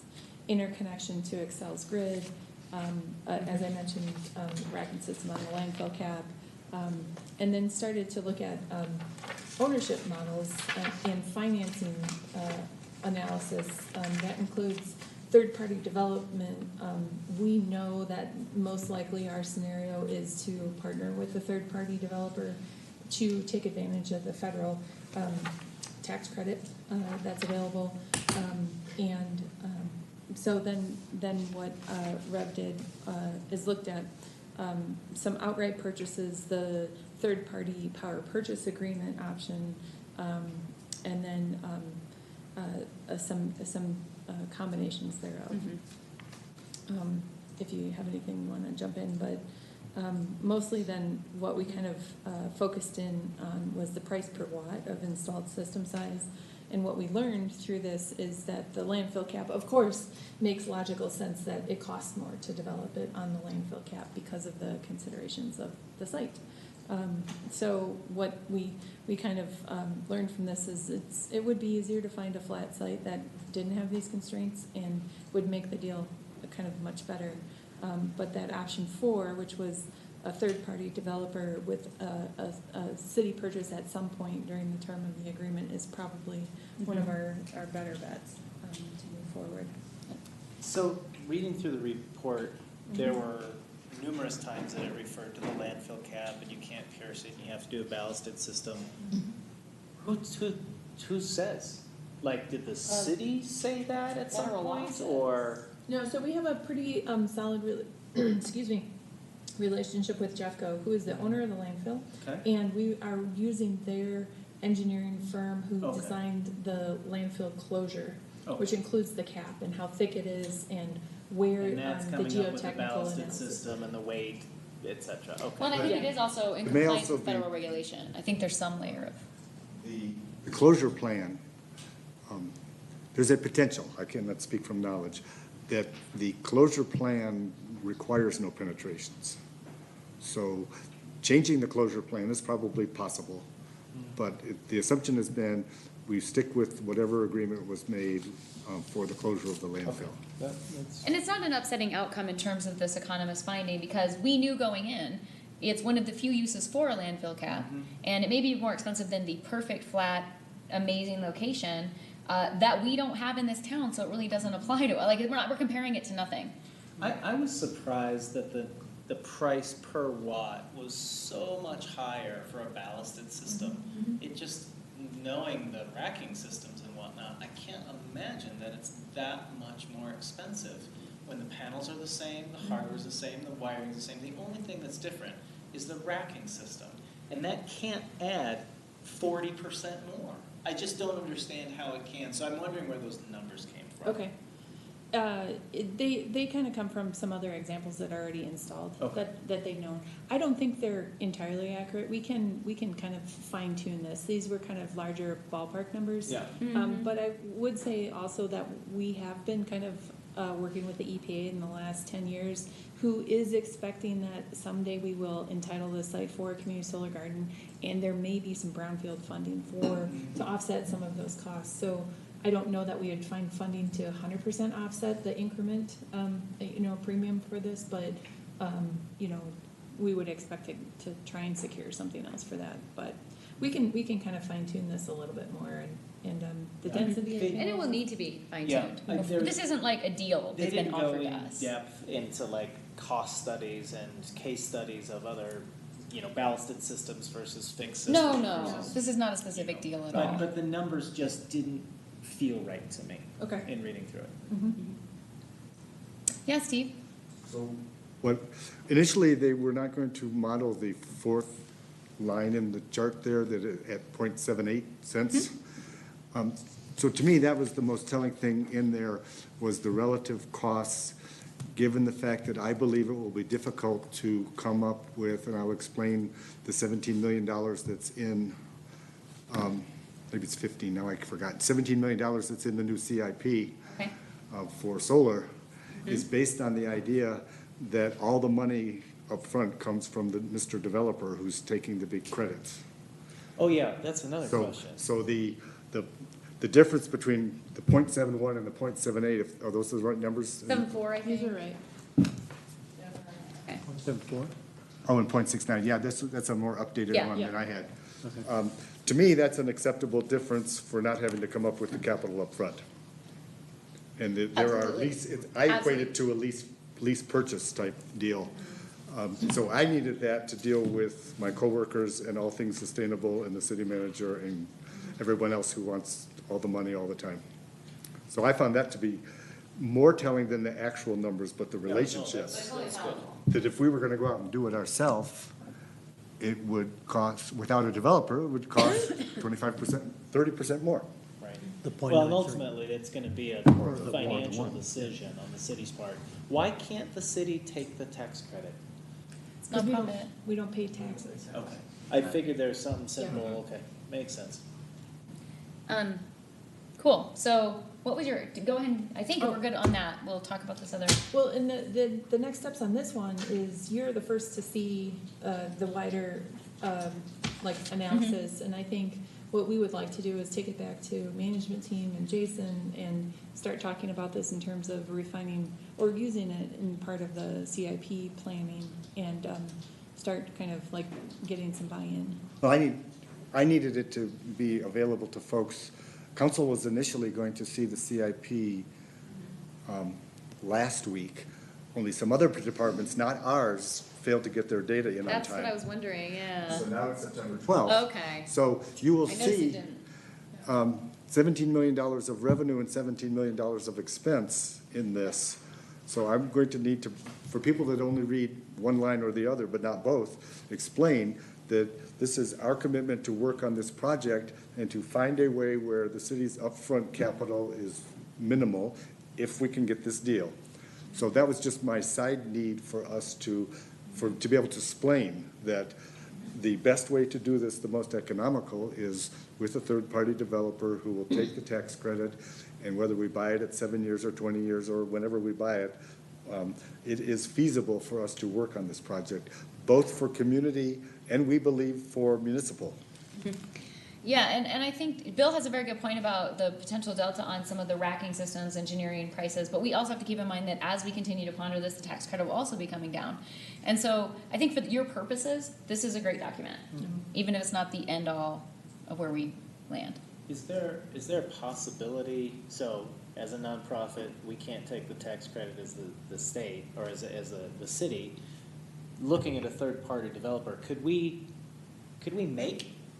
create a third-party developer and take away some of the overhead and just say, we're going to develop you, we're gonna hire you, and you are going to be a for-profit company that is the Golden Community Solar Company, and they take the tax credit and work that all in and really lower some of our overhead by some of these companies that are gonna take a chunk. I think there's some tax dodge issues because it's taxpayer money. So if we take that taxpayer money and make a for-profit venture, Well, but I mean, legally and above boards, but just instead of paying a larger organization who's gonna take this 30% tax credit and end up giving us 10% to make it sweeter, if we could create an organization that would end up giving us a 25% of that 30% tax credit, but still have plenty in the pot for them to have and run this project as far as funding, et cetera. Just a thought. no, I think Jordan's the most knowledgeable person Well- I know on stuff like this, so I'm looking at him. I don't know exactly on the tax credit. That is probably a very tricky situation. The one piece of this though that wouldn't help with is the upfront capital, because if we're the developer, Sure. then we got to put that upfront capital Yeah. Right, even we're after hoping the someone tax else. credit. But capital's available. I'm just saying to think Yeah. about it as an option rather than saying, okay, you company figure out where the capital comes from. You could, you know, people might be interested in, Yeah. we could look at it from just a little bit different perspective, and it's maybe something to explore, because I think there's a lot of money that may be left on the table with a already codified third-party developer with staff and blah, blah, blah. Like, it's a financial decision, and just something to look at, not Yeah. spend maybe a lot of time in, but Yeah. I think capital is there. It's not a huge amount of money for investors to get an X Right. return on. So Teresa, when you sort of began to lay this out, you talked kind of seamlessly about the physical geographical question of do we put it on the landfill cap, deal with ballasting, or do we put it elsewhere in order to avoid that problem? That's really pretty, and so that's a separate question than the legal structure of the deal. Right, and we don't really have another place to put it. Right, but at this point, well, but Geographic we issue. are exploring that other location, right? Yeah, but that is in addition to, that is not instead of. Yeah, no, that's not what our voters voted for. Our voters voted for this. And they did because we don't have another site. Plus, I think even if there is a premium on the cost of putting it on the landfill cap, if we have places like a landfill cap that really can't be used for anything else, Is it? that's where we should be putting these installations rather than other open spaces in Disrupting entire Disrupting that. ecosystems. So I think there's good solid arguments to make to even if with a cost premium that this is the right place to do this. And I think the realization that we learned through this is what that increment is, what the premium is actually gonna cost us, because we knew it would be something, because we just didn't have another one to compare it to, but now we kinda know, you know, here's what it would be if you had vacant The land ideal location. versus this. I just had this conversation today with Excel, but, you know, after we've looked at about 20 different sites in Golden, you know, the landfill is it. We're not, we can't go back to any of the other 20, we've already, you know, put an X on them for one reason or the other, and this is kind of our, and that's what the voters kind of looked at, so, but it is kind of just interesting to keep in mind is, you know, how do we offset that premium, and, you know, what could we expect in a different garden, which we could talk about next. Right, yeah. And I can just give a quick Sure. brief update on that, which I think where we're headed in our thinking. Where we're headed in our thinking on the alternate site for a solar garden is Jordan and I are supporting the idea of doing that completely as an affordable housing option.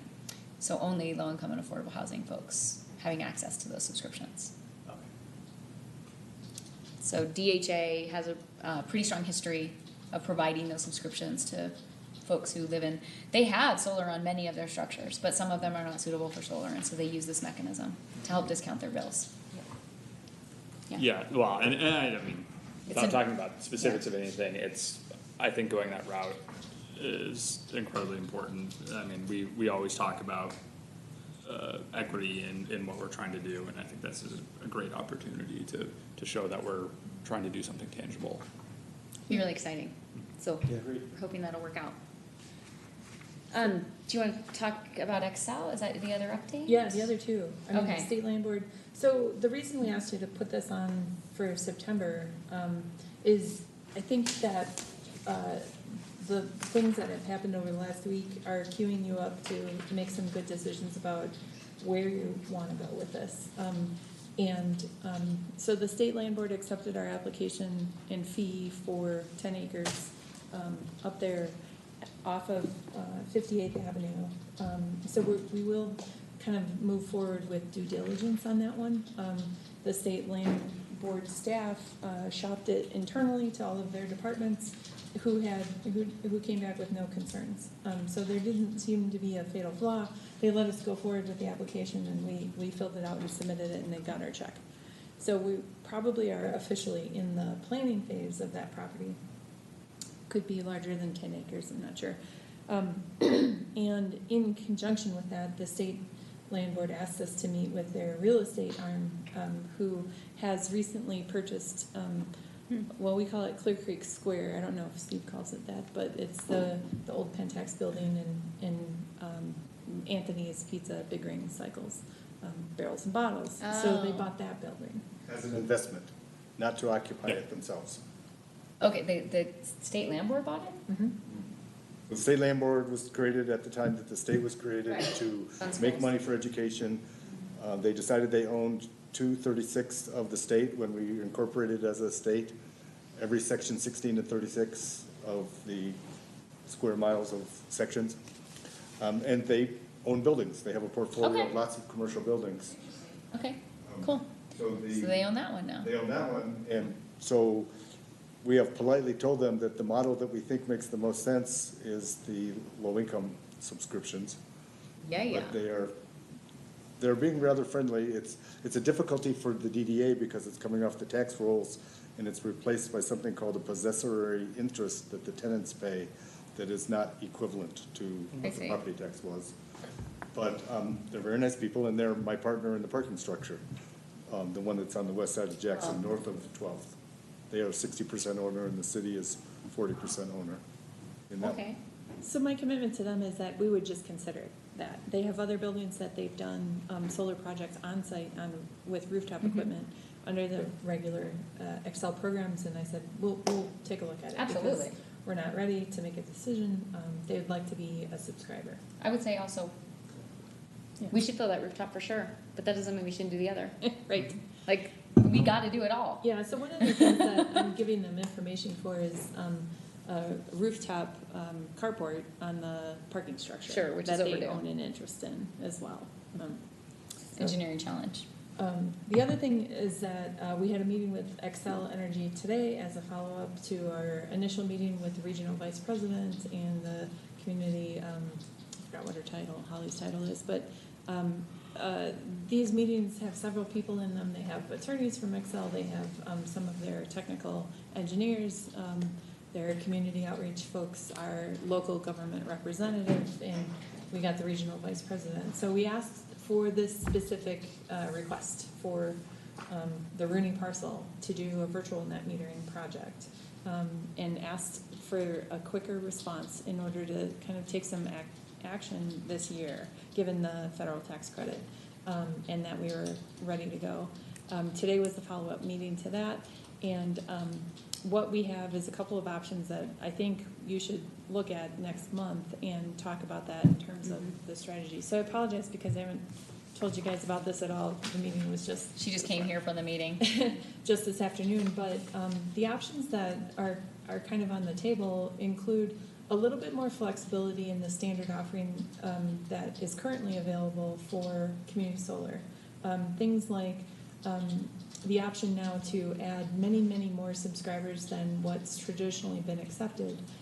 It's the nature of the model that developers want to limit it to 10 or 15 subscribers because it's much easier to manage.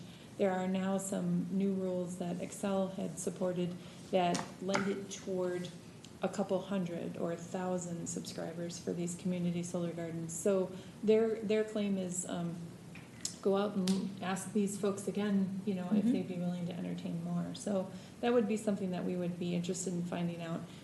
They also have suggested that there are, in the current offering, non-negative RECs, which don't mean that they're positive. It means Tricky. that there are some out there that are zero, but that they would accept that a developer does not actually pay for the RECs to do the project. And that there are some that maybe would retire the RECs as an ownership thing that the city would claim credit for and not go to Excel. So some of those things might be a positive thing that you would want to consider. They're also offering that there would be new partnership programs that are available right now for 100% low income that would be a partnership with Excel. So that could be this northern site, but that northern site could also entertain a standard offering now if you wanted to do that. So Mark Detsky is your solar garden attorney that we've hired through Dietz and Davis, who's been working on this. Honestly, he's been a great help in having these conversations with Xcel Energy. He's very articulate and pushes them to kind of address some of our concerns, and we've probably gotten this far because he's been able to kind of secure these meetings and keep pushing. But Xcel, out of this meeting, said that they would not commit to going to the PUC and asking for a virtual net metering project at this time.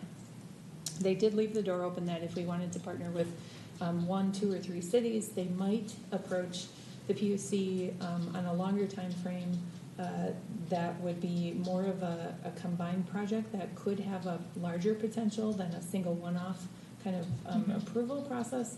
And what 1 or 2 or 3 cities in a proposal to them would look like would be more representative of the other communities in their territories that had a more diverse range of interests. And so what I mean by that is not just somebody that looks like Golden that we could replicate, but other communities that might be more rural, other communities that would be in a farther geographic area or have different market demographics.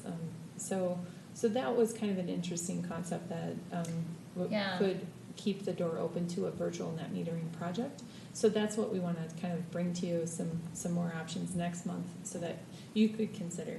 Do you want to consider the standard offering? Do you want to go forward with more of a 100% low-income project, which now has 2 options, one in the current standard offering and the second option now, which would be a direct partnership with Xcel Energy. So we're getting some more information on that. And then what you would like to do as a strategy moving forward with the Rooney's parcels specifically, as to whether or not the standard offering fits that now, it may or may not still, or whether or not you'd like to kind of continue and move forward with this still virtual net metering kind of concept. So those are materials that are going to be assembled for an agenda item at our next meeting. Yes. Cool. And I don't think we need to use a ton more airtime speaking it through, although comments are welcome. I'll just throw in there that this is the first crack of the window from Xcel with regard to virtual net metering, which is something that a lot of communities have been at the table clamoring for. It would be a huge step of leadership if we could be part of a process to guide a change like that with Xcel's support before the commission. And I think if we could craft something that could do that, it could be worth a little extra time. For what that's worth. But I mean, it'll be interesting to see it on paper. Yeah, so next month maybe we'll talk about policy direction and what you all what your preferences are. if you decide to kind of keep moving forward, we might want to re-engage Rev with some more finer detail economic analysis for something specific, whether it's for the north one or for future. Excel has committed to us some additional resources for interconnection studies, some more information that they're willing to share, and a commitment to potentially letting us go through this process without having any allocation.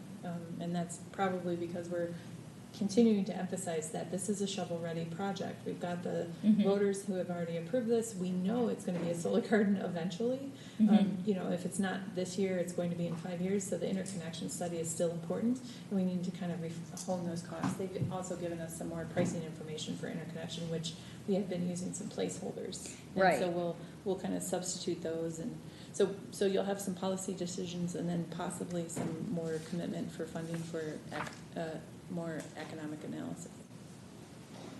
Do you guys have questions or comments before the next meeting on this?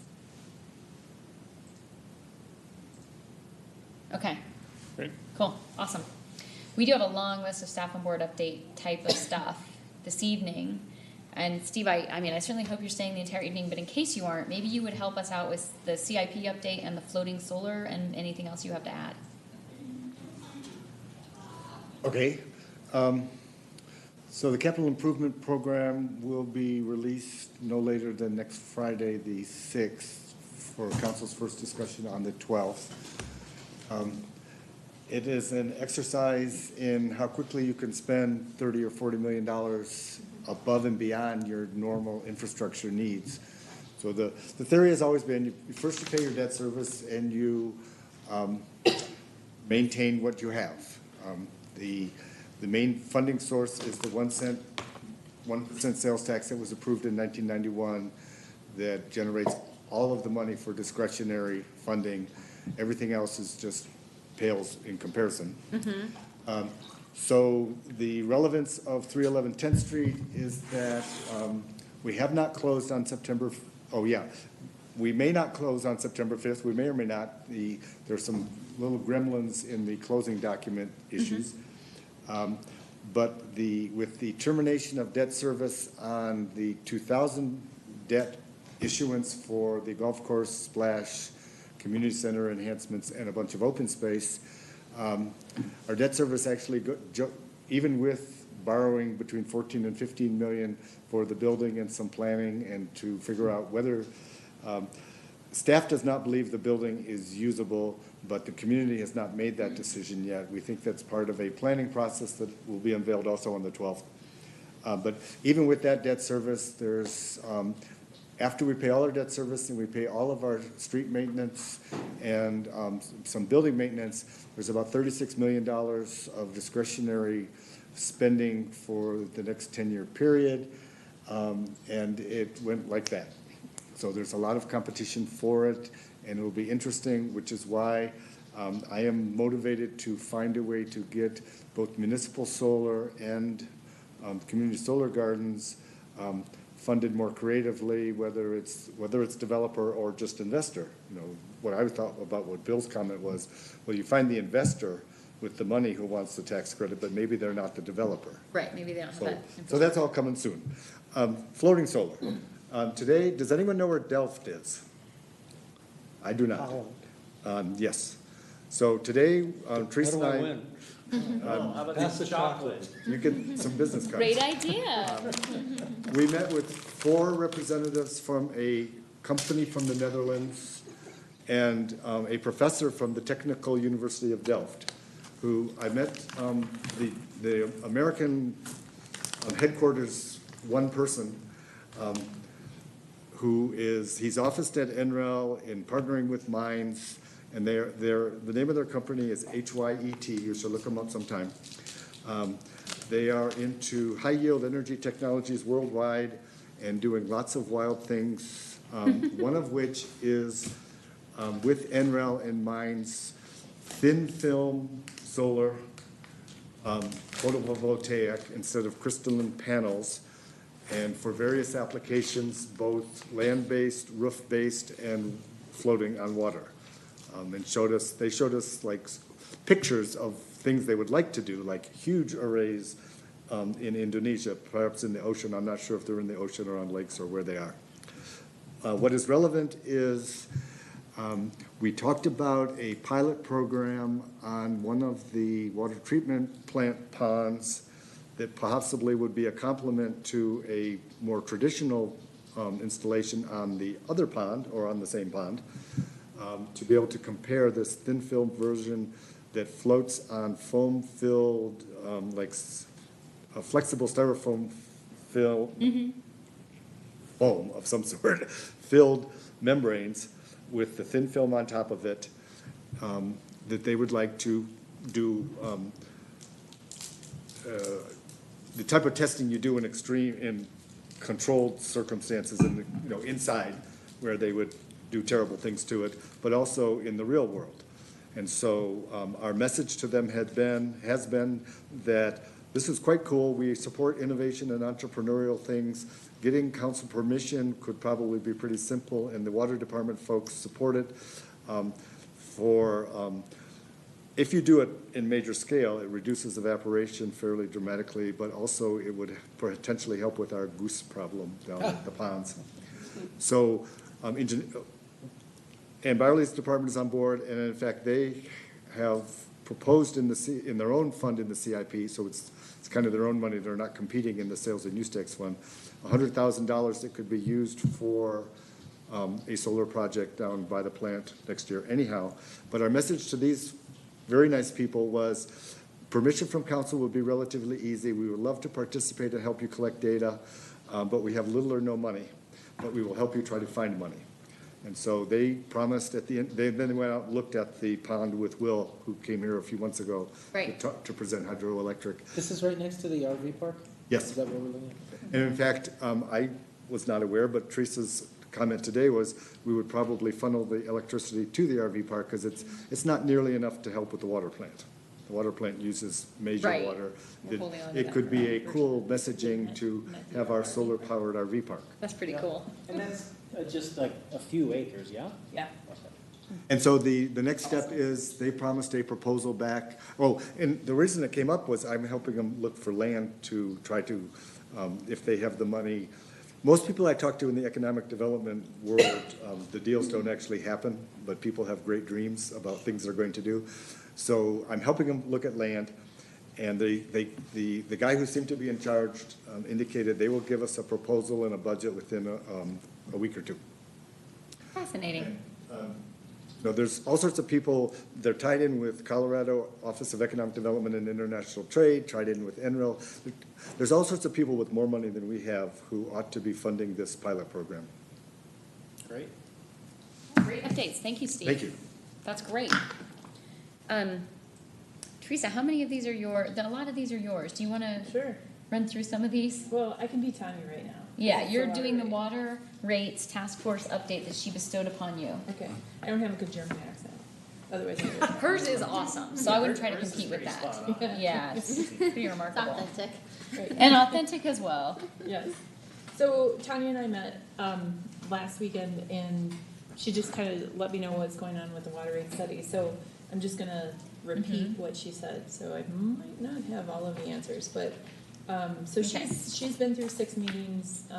There was representatives from multiple boards and a handful of citizens. They're done. And they're moving towards a recommendation for council, or at least a meeting with council. So she kind of explained that the water rate study really only truly looked at rates. It did not look at making the water plant whole as a maintenance needs and capital infrastructure, that's already covered. It did not look at the wastewater contract. So it's really kind of about equity within the classes between residential and commercial and industrial and irrigation, and then it was about fairness and price. So that's what this group was kind of tasked with doing. So they looked at a couple of different, they looked at the current rate structure, they looked at what other communities do, and there was a consultant that participated and kind of offered some different things. She, of course, it will not be a surprise to you that Tanya advocated for conservation, and very strongly. But I think that there were some folks in the group that felt that the billing system, the tier, or the water rate system wasn't the appropriate vehicle to do conservation. So her voice Interesting. was kind of balanced with a couple of others. And what they kind of came up with were two options. One was to keep a kind of a flat rate system, which is what we have now. So we have pretty cheap water, you know, $4 to $5 per 1,000 gallons, depending on what class you're in. Predominantly, the commercial sector is paying for a higher percentage of all of this water than the residential sector. So there is some rebalancing that they're talking about as far as that goes. The second option that they're looking at is a fixed rate base that everybody would kind of pay with flexible tiers above a certain consumption amount. So that kind of A little bit of spoke behavior little bit stuff. more to, yes, behavioral change and incentivizing kind of conservation. So that second one is what they agree to in concept. Uh-huh. So, let's see, I'm sorry, I'm looking at my notes. There was some input from School of Mines and some other businesses that having an overly complex rate structure would be difficult and not as simple. So there was some preference for keeping the system simple. So the tiered, the fixed rate with the tiers, I thought they identified could help them rebalance some of this fairness between the commercial and the residential sectors, and still kind of address that.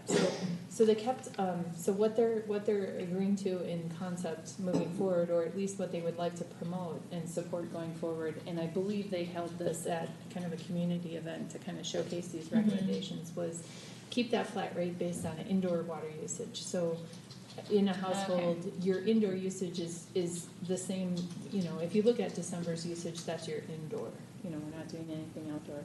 And that the outdoor has like an added monthly charge that would be a tiered rate, kind of after that. They did acknowledge that those tiers, looking at Golden's residential spread of who's using what, are pretty narrow. So the tiers aren't very wide. We don't have a lot of people that use a ton, and we don't have a lot of people that use, you know, just a little bit. So the tiers are pretty close together.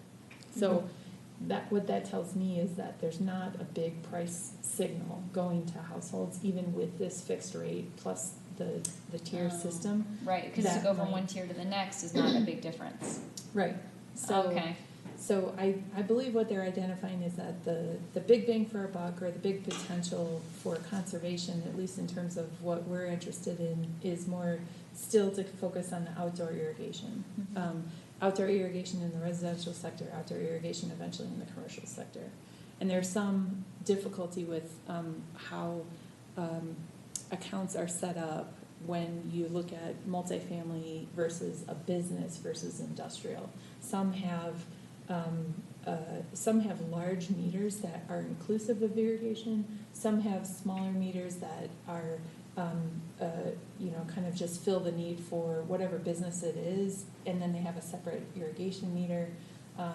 Others are residential. Some multifamily are residential. Some multifamily are commercial. So there's a little bit of difficulty in how they've been set up over the past couple of decades, and I believe there's some opportunity to kind of recategorize some of this stuff, but there are going to be some limitations of just the physical infrastructure that got put in when it was installed. So if you've got like a 3-inch tap system that handles all of your indoor consumption as a business and your outdoor irrigation, that would require physical separation if we were going to do, you know, some sort of irrigation, you know, if we were going to address that company irrigation-wise. So they're not all very clean cut within these categories. So that's my comment, not hers. So that's kind of where they're going is, you know, the other thing that they're talking about is continuing to talk about this difficulty in the design of the plant during low flow.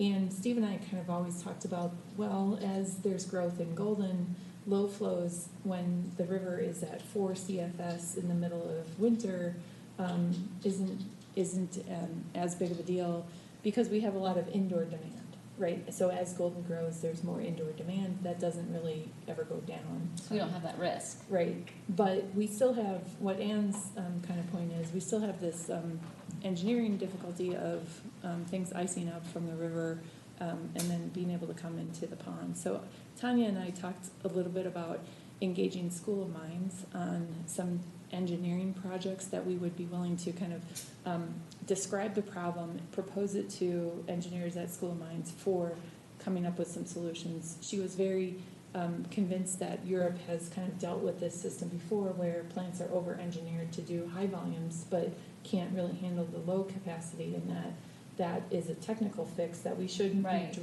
driven with our conservation, or we shouldn't be limited. We should be driven away from conservation in a way by having that infrastructure. Right, so if that's a limiting factor of why we're not doing additional conservation, then maybe we should. We should address look at that, So- absolutely. So her idea was to actually not just look at EPIC's projects that we've been involved in the past, those student Mhm. bodies, but to actually target the National Science Foundation students that are getting those fellowships that could really do some, probably some more significant work. That this just isn't a class project, this is some technical things that are backed up, so. Okay. So we kind of had some tentative, like, discussion about meeting with some of the School of Mines folks, so, that we would write some of this up and ask if they have any interest. Questions, comments? Yeah? Yeah. I attended the session. Oh, yeah. And I think what you described matches my understanding and fills in a few blanks. But in fact, and the categorization of different types of structures and so forth is a complicating factor. But it does shake out that what they've recommended is a modest tiering and hence conservation incentive for residential and not for anybody else. And I wrote Yeah. as a follow-up saying, I think that the same should apply to irrigation users principally.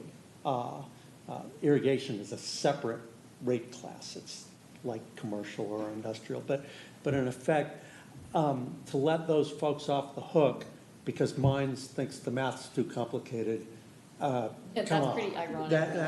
That's not a credible argument. And other communities do, in fact, tier outdoor non-residential water metering, and you do it on a per square foot basis. So if you have 1,000 square feet, when you go over a certain amount of water per square foot, you go up to the next tier. I mean, that's the principle. It's not just that if your park is twice as big as the other one, you're going to get bumped into the tier. It's based on the amount of space that you're irrigating. And it seems inconsistent with our goals that for the next 10 years or so, we're going to say that water conservation is not something that we want to encourage beyond our residential sector. So I would preliminarily here suggest that we, as a board,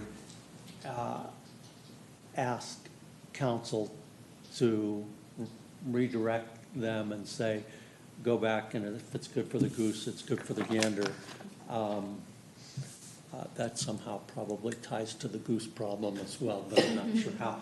And I guess Or that's my Holland or comment. something. Stacy, did you, oh, sorry, go ahead, Joe. Oh, I was No, just no. gonna say, I think that's a good point, especially if and I haven't seen, I wasn't there for the presentation, but if the way that it's being presented is here on the residential side, kind of, here's two alternatives, one is flat structured, one is tiered structured, and then everything else, or we just recommend keeping the same or keeping flat. I think it does make sense to say, okay, on the residential side, here are your options, we recommend this.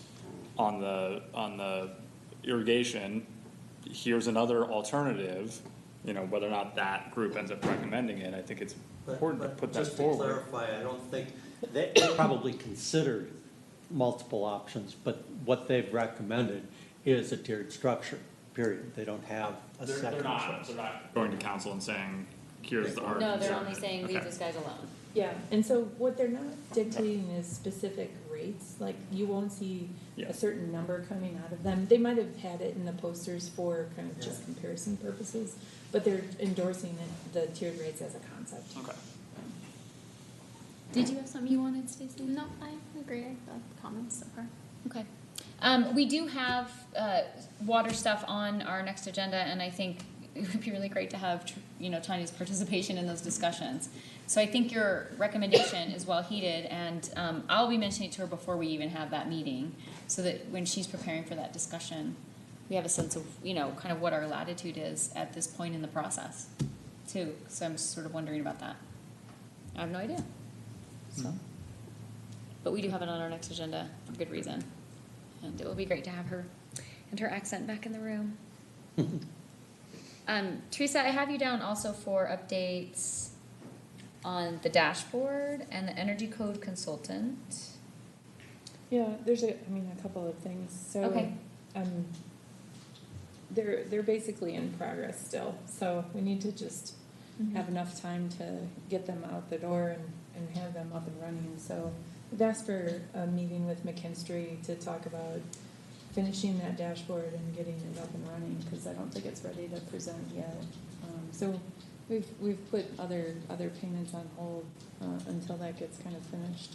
Okay. So we're starting to talk about that. So we're trying to make progress on that and the greenhouse gas emission study and the energy code consultant, because those are really the things that need to be completed within the next month or two.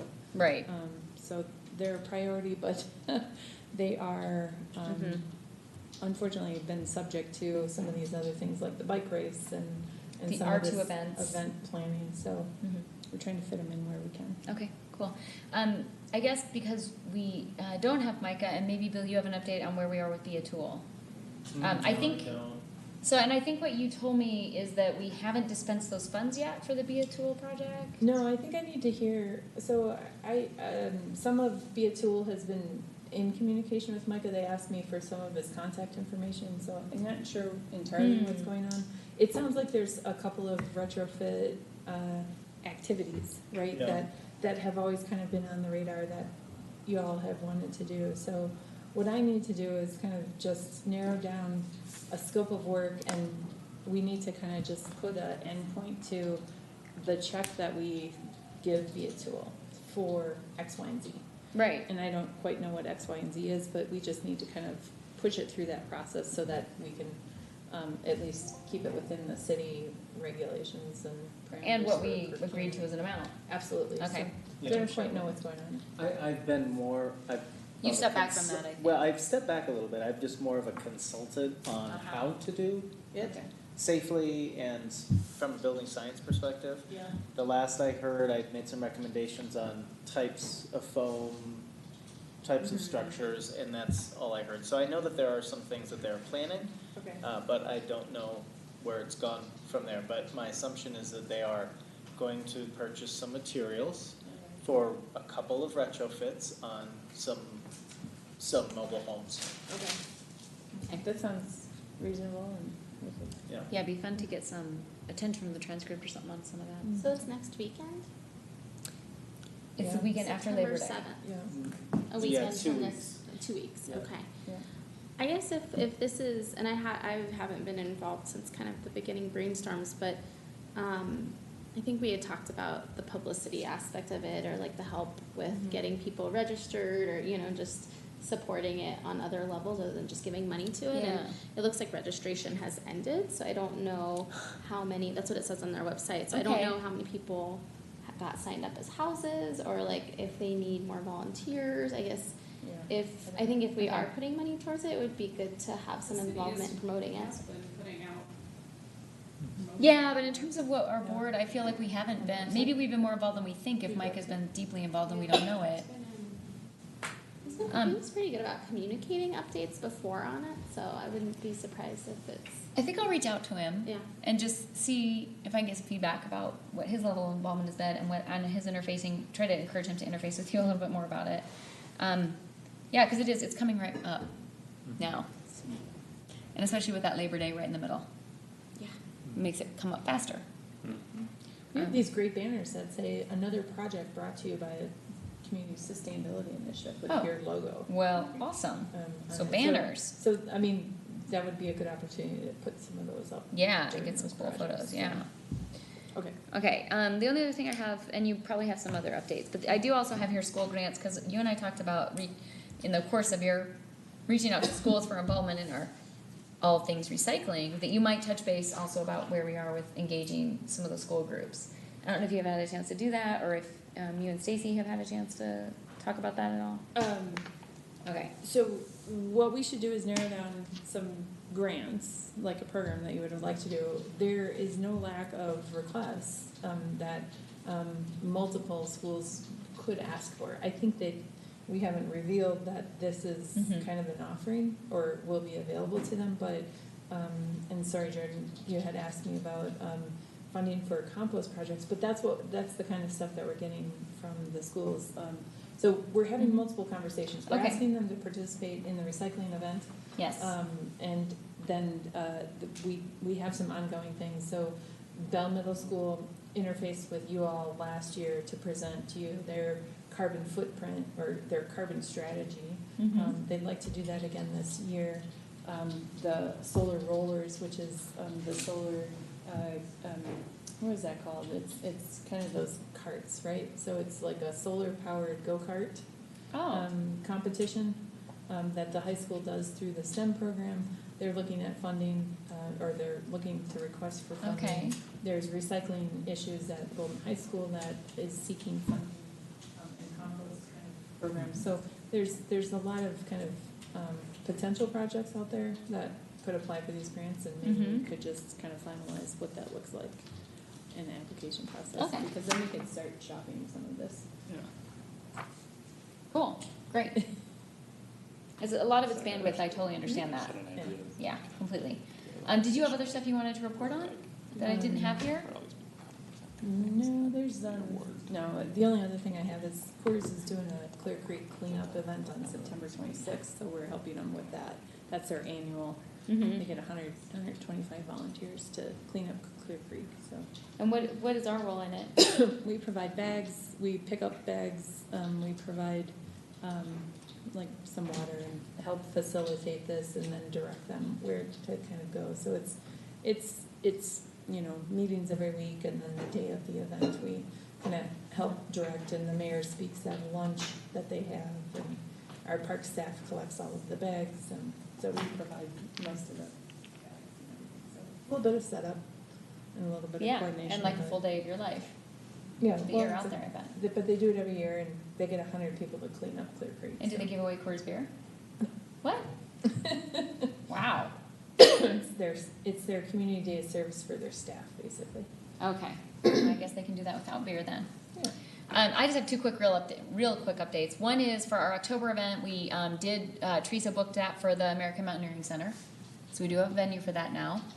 And in that vein, I have been going around to some of the boards and commissions. I know that Ken has gone as well. Tanya went to planning, I think. No, she hasn't gone to planning. She went. Anyway, I have 4 more that are available if anybody's available to maybe go to these meetings. And if not, then I will go. But I'm just going to throw them out there real quick if anyone's interested. So one is the Planning Commission on the 4th, which is a Wednesday evening, just for public comment to let them know about our event on the 17th and then our October gathering. And I will Steve. check that there's still a meeting. I don't think they have any cases. Oh, there might not be one. There may be a study session. Right. Maybe Okay. Megan or Teresa could check with Mr. Nobody Murphy. commit to that right now. I can do that But one you- if it's. Okay. It's, what time is that? 6:30 On the 4th? on the 4th. It's a Okay. Wednesday. Yeah, let me know, I can probably. Okay, so if you guys don't mind letting us know on that. The next day, Thursday the 5th at 9 in the morning is the Public Art Commission. That's a hard one to hit. I don't expect anyone to be available for that. I'll be there, I'll pass on your. You will be? Oh, goody. I do that. Thanks, that's awesome. Monday the 9th is Gura, right, Steve? Monday the 9th is Gura at 6:30 PM. And I can do that if no one else is around, so no big deal. And then the next night, the 10th, which is a Tuesday, is EdCom. And that's at 6:30. Okay, I can't do that one either. So I will talk to Tanya about that one and see if that might work for her. Cool, thank you, I appreciate that. It is kind of fun to go around to these folks, and it's pretty quick to get in and out on their public comment, but sometimes it's fun to stick around and see what they're talking about. It's just hard to do it all. Yeah. Okay, thanks, guys. And I will circle back to you, Stacy, if I find out that there is a planning commission meeting on the 4th. Or when there is one.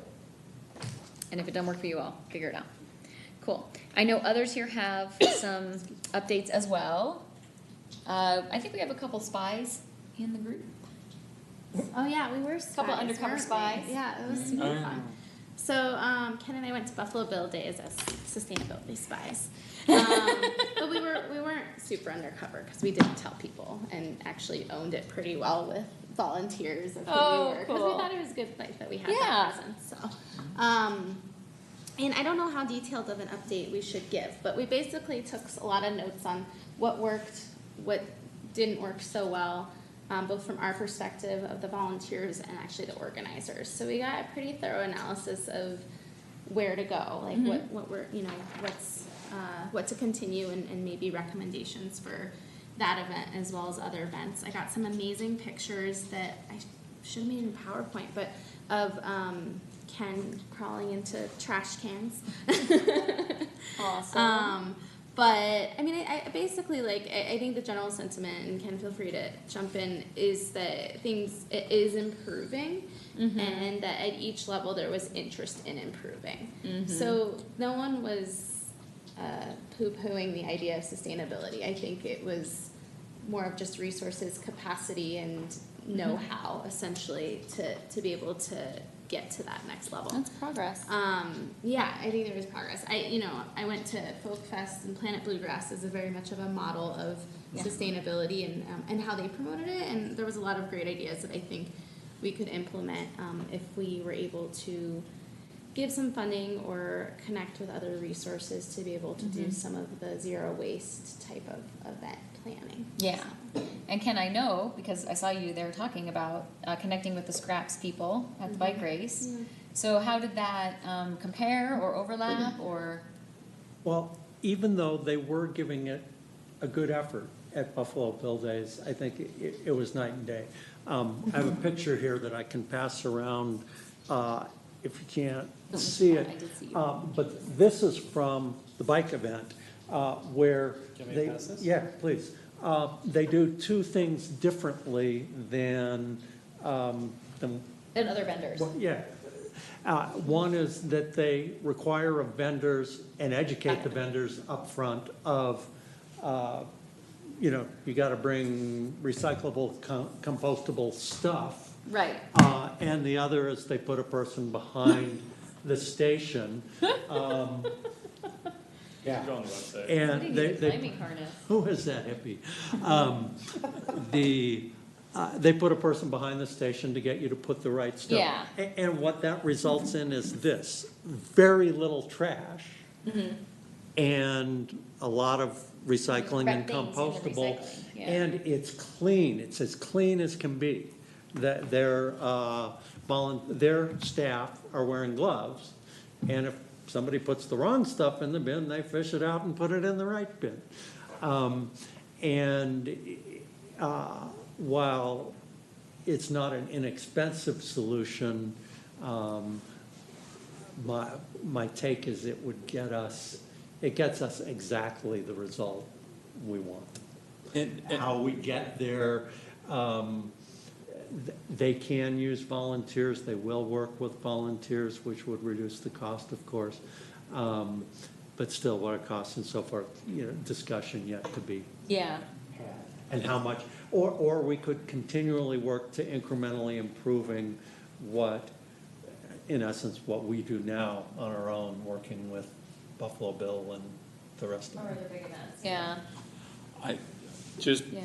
going to events, and I was at the bike race and saw the same thing, and I can bring that up, and I think they did a really good job. I think, you know, the Planet Bluegrass folks are a really good model that we should strive to achieve. But I think the common thread in every event that I think has been successful in this is having a staff person at the receptacles, pointing people in the right direction, making sure things are put in the right spot. Because it doesn't matter how much outreach we do here in Golden, it's people coming in from the outside, it's people getting something new from a vendor that they're not used to. They don't know if the cup that they were handed is recycle or it's compost or what it is. Pictures on And so I honestly don't see a way around that if we're gonna try to achieve our goals on on these events. You know, and partnering with folks to try to help them cover those costs, great. I think we should do that, but at the end of the day, this is a cost to their events, and I think it's something that they should be planning for and including into it. You know, by throwing all this recycling and composting in the trash, it's costing other people in other ways, and so they should be bearing that cost up front. Yeah, I'm sorry, go ahead, Susie. I was just gonna say, I think you're making a really good point of like how long we've tiptoed through this conversation, and at what point do we get to the point where we're stepping away from the assumption that you can manage this waste stream at the exact same margin as not managing it with that expectation, which I think is the current permitting expectation. So I don't know what that looks like in terms of our outcomes, but I think we're starting to get to the point where the truth is it does cost more to do it the right way. As far as the staffing though, so at Planet Bluegrass, they actually were volunteers. So they have Yeah. a sustainability coordinator who I'm sure is paid and things like that. But in terms of the people who are at the stations, they were volunteers, and it was the same model that Buffalo Bill Days has. They were students from the local high school and their parents and guardians and families, and they were volunteering, and the money goes towards their school programs. So, Yes. so there is Yeah. money, but that's Yeah, what Buffalo there's- Bill Days does too. Is they're just putting funding towards those clubs in exchange for the volunteer effort. Oh, So there's some and then they get their financial hours checked off. sure, Oh. yeah, but it was the exact same as what we heard Buffalo Bill Days was doing. So I don't know if it's a training thing or just the resources or what. I think the two events are extremely very different. So Buffalo sure. Bill Days really just used those volunteers to swap out liners. Nobody stood next to the containers, Right, so of nobody course, yeah. gave any education. Right. And to be honest, this was the worst Buffalo Bill Days out of all of them I've ever been to. In terms of for the waste. Contamination and things that actually had to go to the trash. So you're right, it was like night and day, because the other one was the cleanest I've ever seen at an event as far as lack of contamination. Yeah. They even tore apart the bags, because I also have the pictures of like when we Oh. got up on the dumpsters to look inside. This was the only event I've ever seen at the city where the volunteers actually tore open the bags to put it in the right dumpsters. Oh, so you're not getting the plastic bags in the recycling stream? Buffalo Bill Days had a mix of trash and recycling bags in both dumpsters, and Yeah. They've had that every year. That is, so Which- Yeah. that's kind of basic. And we paid $1,100 for scraps. It was kind of a top-down approach. This bike race said they were doing zero waste. It said they were doing restrictions on styrofoam and non-compostable plateware. So they already did all of this kind of pre-work with their vendors, and then they said you have to use scraps. That's who we're using race-wide. And we said, okay, it's $1,100. It was 11 volunteers, and they actually. We actually learned, or at least I learned something, that when they came in and consolidated some of these trash stations, that the lesson was, you don't have to have 20 trash stations. You can have 7 or 8 that, as long as they're staffed, you're getting that clean stream. So it actually then appeared to be pretty affordable. If you wanted to hire scraps next year for 10 events Jeez. at $1,000 a piece, it's probably well worth the money. Uh-huh. I think for me, just from what I've seen over the last 20, 30 years at events, that would be the one thing I would fund in anything moving forward. With the intent that at some point we pass the cost back to the permittees. Yeah, so, I think council always is sensitive to how much the event organizers are paying, and they're already paying for trash, which they would have anyway, so we pass that cost on to them. So I think if you wanted to assemble a recommendation when you have this low waste event Yeah. thing, and we could, we've got pictures from everything, so we can pull together more of what you observed and kind of formulate a recommendation. I believe you could even offer to cost share, and that probably would be acceptable, because half of $1,000 or half of $1,200 for an event is probably a reasonable cost. They're already paying that much in dumpster fees. So adding that again is added to it, but for what you got, which I think what I'm hearing, and I would agree with it, it was the exact thing that you're looking for. It's, Yeah. there couldn't have been better at the bike race, in my opinion. So I think it's the exact thing that you're looking for. And this would be the city, like, just as part of the Would event, pay the for city, staff to do city this. would pay Yeah. for it. And I think that's the way to do it, because we've also gone through these processes of like, oh, well, you can arrange for things, and it doesn't. Just doesn't work. Doesn't work out. Scraps, I talked with the owner, she's willing to submit a bid for you for next year if you'd like to Oh, wow. look at it, And if you did all tier 1 events, you're probably talking about 12 events. Are there really that many tier ones? I can't remember. Well, we What might we've want to do got, more than just yeah. tier ones. I think you should get a bid from her before we have that on our agenda. So, Yeah, I guess I don't know, I might disagree a little bit. I think, and I know that the events are very similar. I mean, the execution of Buffalo Bill Days versus Planet Bluegrass and these other ones is definitely very different. And at Buffalo Bill Days, there was quite a bit of problems, so the events weren't similar. I was just saying specifically around the staffing situation, they're going for the same type of staffing for it, and they were very successful with having, what it looked like just in that observation. I didn't go into Who the is trash successful cans. though, that you're referring to the Having scraps? having the students and their families and donating that money to a school program. But their training was not good. Well, their training. So I'm saying Buffalo Bill Days wasn't, but Yeah. like Planet Bluegrass yeah. it was. So I'm like, Oh, so I it's the see. same- So they're like- getting from the same source, but they're not training so them it well. didn't work at They're Buffalo not Bill supporting Days, them but well. it did work at Planet Bluegrass. Right, so you and they're can't doing exit the off. same types of volunteers from the same model of giving those programs. So for Yeah. whatever, like maybe it is worth getting together with their sustainability program, which they heavily advertise there, and saying like, well, what is that training that you're giving volunteers, and how are you setting those groups up for success? Because they had a lot, like in looking at it, like it was sorted really well, and they were, they had fewer stations and more people at the stations, and I think that's a big part of it, is having people at the station. yeah, the bike At Bluegrass. At the Bluegrass, Yeah, yeah, yeah. so, Yeah. cause they were going for, the same, but they had people at the stations, and I think that's the key. I don't necessarily think it's necessarily paying someone, it's how they're trained and maybe where they are Right. in that helping. Yeah. Yeah. I, I think as part of that though, Yeah. getting that consistent stream of people is the fact that there's that financial support of those organizations, so there's gonna be probably a financial. There's gonna be some money somewhere. Oh, sure, and they're component already of Yeah. doing that anyways. Buffalo Bills is already doing that. There's. Yeah, they They're already did like donating to these. $800 a day for each program. Like Gotcha. they donated it. I forget, was it like a soccer team or something? Yeah. So they were giving that team money. So it was the same exact way of doing okay. it. And so it's giving it locally, to a Yeah. kid organization. I think it'd be worth looking at some comparisons of these models then when we get to this conversation on our agenda for sure. I think we should move forward with trying to get a bid, but then also see if we can get a bid for like half the events and do half the other way.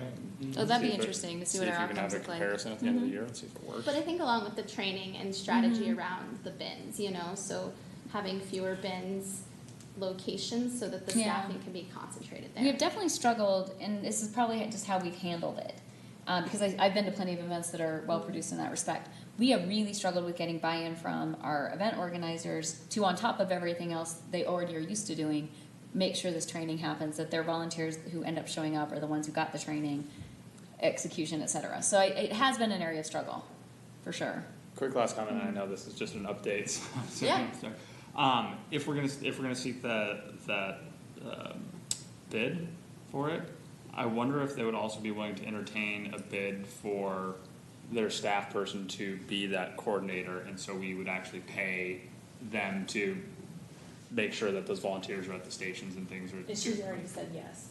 So, yeah, that is another option that they provide. If they don't bring the paid staff, they Mhm. offer to host a couple of trainings for people Oh. on site. Yeah, or even have an on-site The person. more that we can spread that, the better. organize it, yeah. Yeah, absolutely. And, It's more and has there been any consideration for trying to incorporate the scraps folks with the event at the Rose? Well, that was our first interaction with them, so Okay. that was kind of our first conversation with, getting to know them, because their contract was kind of, we were told we were gonna use it, which is great, it worked out fine. Yeah, you mentioned it ahead of time, you didn't seem concerned, yeah. Right, so, and honestly, we've never been successful at getting enough volunteers, even way back to the first Pro Cycling Challenge race, we just didn't have enough. So to have them there paid, we kind of Knew welcomed they'd be there. the help, so, yeah, we can talk about a lot I of wonder if we should different talk about things. that a little bit. Yeah, we could invite her, she probably, Christy is the owner's name, and she might be willing to come. I think Okay. it might be a good point of comparison, just to get Scraps to do another tier one event with a different demographic. Yeah. Because the cycling, the pro cycling demographic and the bluegrass, that's a green hippie group that's all athletic. Buffalo Bills Days and the Mopar show, that's a totally different group. Yeah. And to see if they were as successful with the Mopar or the, Buffalo Bill Days would be interesting, because it might be more complicated than we think. So if the beer cup said "Make America Great Again," it might kind of. I was gonna say, in change defense the- of our bike racing group, we drink a lot of beer Yeah, in the middle of the day. yeah. It's still a biking group, not a Right, motorcycle. we all I have gone, still- yeah. I think it's all ease. If you're going there and there's somebody saying, hey, the Yeah. cup goes in there, Yeah, if somebody's like, screw you, I'm gonna throw it in the trash No, anyway. I'm not saying that, it's a question, I think that it would probably be similar, but it'd be interesting to just get, like you mentioned, to split it up a little bit and to experiment, to see where we get the success. Probably she'll have some insights about some of that too. I think some of the other things that they offered that we haven't seen before are, I mean, it was very much more controlled. There was only 12 vendors or something like that for this bike race versus Buffalo Bill Days must have 150 or something like that. Right. So it's a much different kind of like prep To Stacy's beforehand point, yeah. to limit, what And the to products educate. are. But they brought sleeves of disposable, compostable products for food that they had on hand, and because they did all of this prep beforehand to tell their vendors, you will not use single-use things that aren't compostable, their stick in enforcement is, oh, I see you brought the wrong type of material, even though we've asked you this before, you have the option of purchasing this from us right now or leaving. Yeah. And that's what they Mhm. enforced. So if That's a good folks system. came that didn't bring the right stuff, they could buy sleeves for $5 a sleeve and be able to do their business, or they had to leave. Yeah. And that was their contract with those vendors. We do not have the same kind of buy-in for any of the other events. But would it be possible, potentially, to I mean, I have think that with type of? pre-education, that should be a reasonable policy. Yeah, and as more and more events are going to this, all these vendors have to deal with this in other places. Yeah. If they're going up to Boulder, they're going different places. Yeah. Yeah. This isn't a one-off thing Right. just for us. Yeah. Yeah. If we're gonna reach for the stars, though, I think having a washing station and reusable plates and cups, which, I mean, they're able to do it at music festivals with thousands, so I don't see why it's not something that we could, put some research and effort into, because that's a different level, being able to, like, Oh, yeah. everyone gets a reusable plate, and then they bring it to the washing Or station, you can and just that show up gets with your camping reused. stuff, yeah. And then vendors, they're not having to supply it, it's actually in their favor too, because they're not having to pay for any paper goods, so. That's brilliant, yeah. And there's plenty of festivals that are doing that now, and no one complains. I mean, it's really, like, as long as you have the volunteers and the staff to wash plates and you have a place to do that, like, it works. Or, I mean, there's even places that you take it home, so you don't wash unless you're gonna go get something else. And that's a nice thing for people to get to pretty take cool. with them, so. Yeah. I mean, if you had like sustainability board, like, logo Yeah. on it, I mean, you could even make it a very golden thing, so. People could Absolutely, collect yeah. different ones at different events. Yeah, absolutely. So I think that's the direction we should really head. That's the future, yeah, that's true. I like the idea of having them somehow help us with the Buffalo Rose thing, because that is another thing they specifically do, is work with bars and restaurants Oh, on they their do. recycling program, so That might again, be an it's not interesting new opportunity. territory. I think it's a good idea to get that. Thank you, Ken, for, yeah, I know you talked with her too. Does anyone else have additional staff and board updates? I have a question just about giving updates. So since we have the notes and pictures, should we just send that to you to send out to everybody in case you wanted the Sure. detail? Yeah, yeah. Okay, I didn't know how much to go into it during this time or. Yeah, that's great, Okay, Stacy, 'cause thank we- you. We have the notes, we might as well. Yep. Yeah, yeah. And Diane and I have been taking pictures at every event. cool. Because we're at most of them and. So you guys are sustainability spice too? Yeah, we're keeping track of the good. and Every bad. time I look in a dumpster, I find Teresa's already Yeah. there. You're like, here you are again. And where are we going next? I know, I love, this past one was so good. So we have that scheduled, right, for September, is that right? I thought it was the events? November, December Is that what it meeting. is? I have it right here, just a moment. I have low waste eventing for that early December meeting. We can Okay. do it sooner if we want. That's where we have it right now. I'm not sure you have time. I don't know that we have time. but- Right now, that's where we have it though, because we were hoping to get ahead of next summer's events, or at least in concert with, I mean, usually Diane comes to that meeting to kind of tell us how things went. What about if you switched it with downtown recycling? Let's do it. In October? Yes, let's do. So low waste eventing, downtown recycling, that's a good idea. Are there action items for the downtown recycling that we need to know of or have on our radar? Not right now, it's more of an update of kind of problems that we've been having with downtown recycling. I don't know that we've got concrete solution for that yet, so. Yeah. And maybe talking with our friends at Scraps will give us some ideas about opportunities we can give our business owners that we haven't had before. See how things go with our event. Okay. Great. I think we're getting close to adjournment. Please promote this thing. Will everybody be in town? Okay, Ken's not. Excellent. All the rest of us will be there though? Yay. Awesome. Bring your friends. Thank you very much. Thank you for your service. Take some chocolate When can we home. get in there? Thank you. What time can we get in Doing there? all your work on it. I don't know, Me, but I I'll won't find be out. at the September board meeting. Board meeting? Okay. Travel. Oh, Conference. cool. No, not wedding I was yet. gonna say, you will be. I'll be at the one. You'll be married by the next time we. Yes, I will. Wow. I'll be back in town. You will be. You don't have to come. Will you be barely back in town? I'll be back in town today.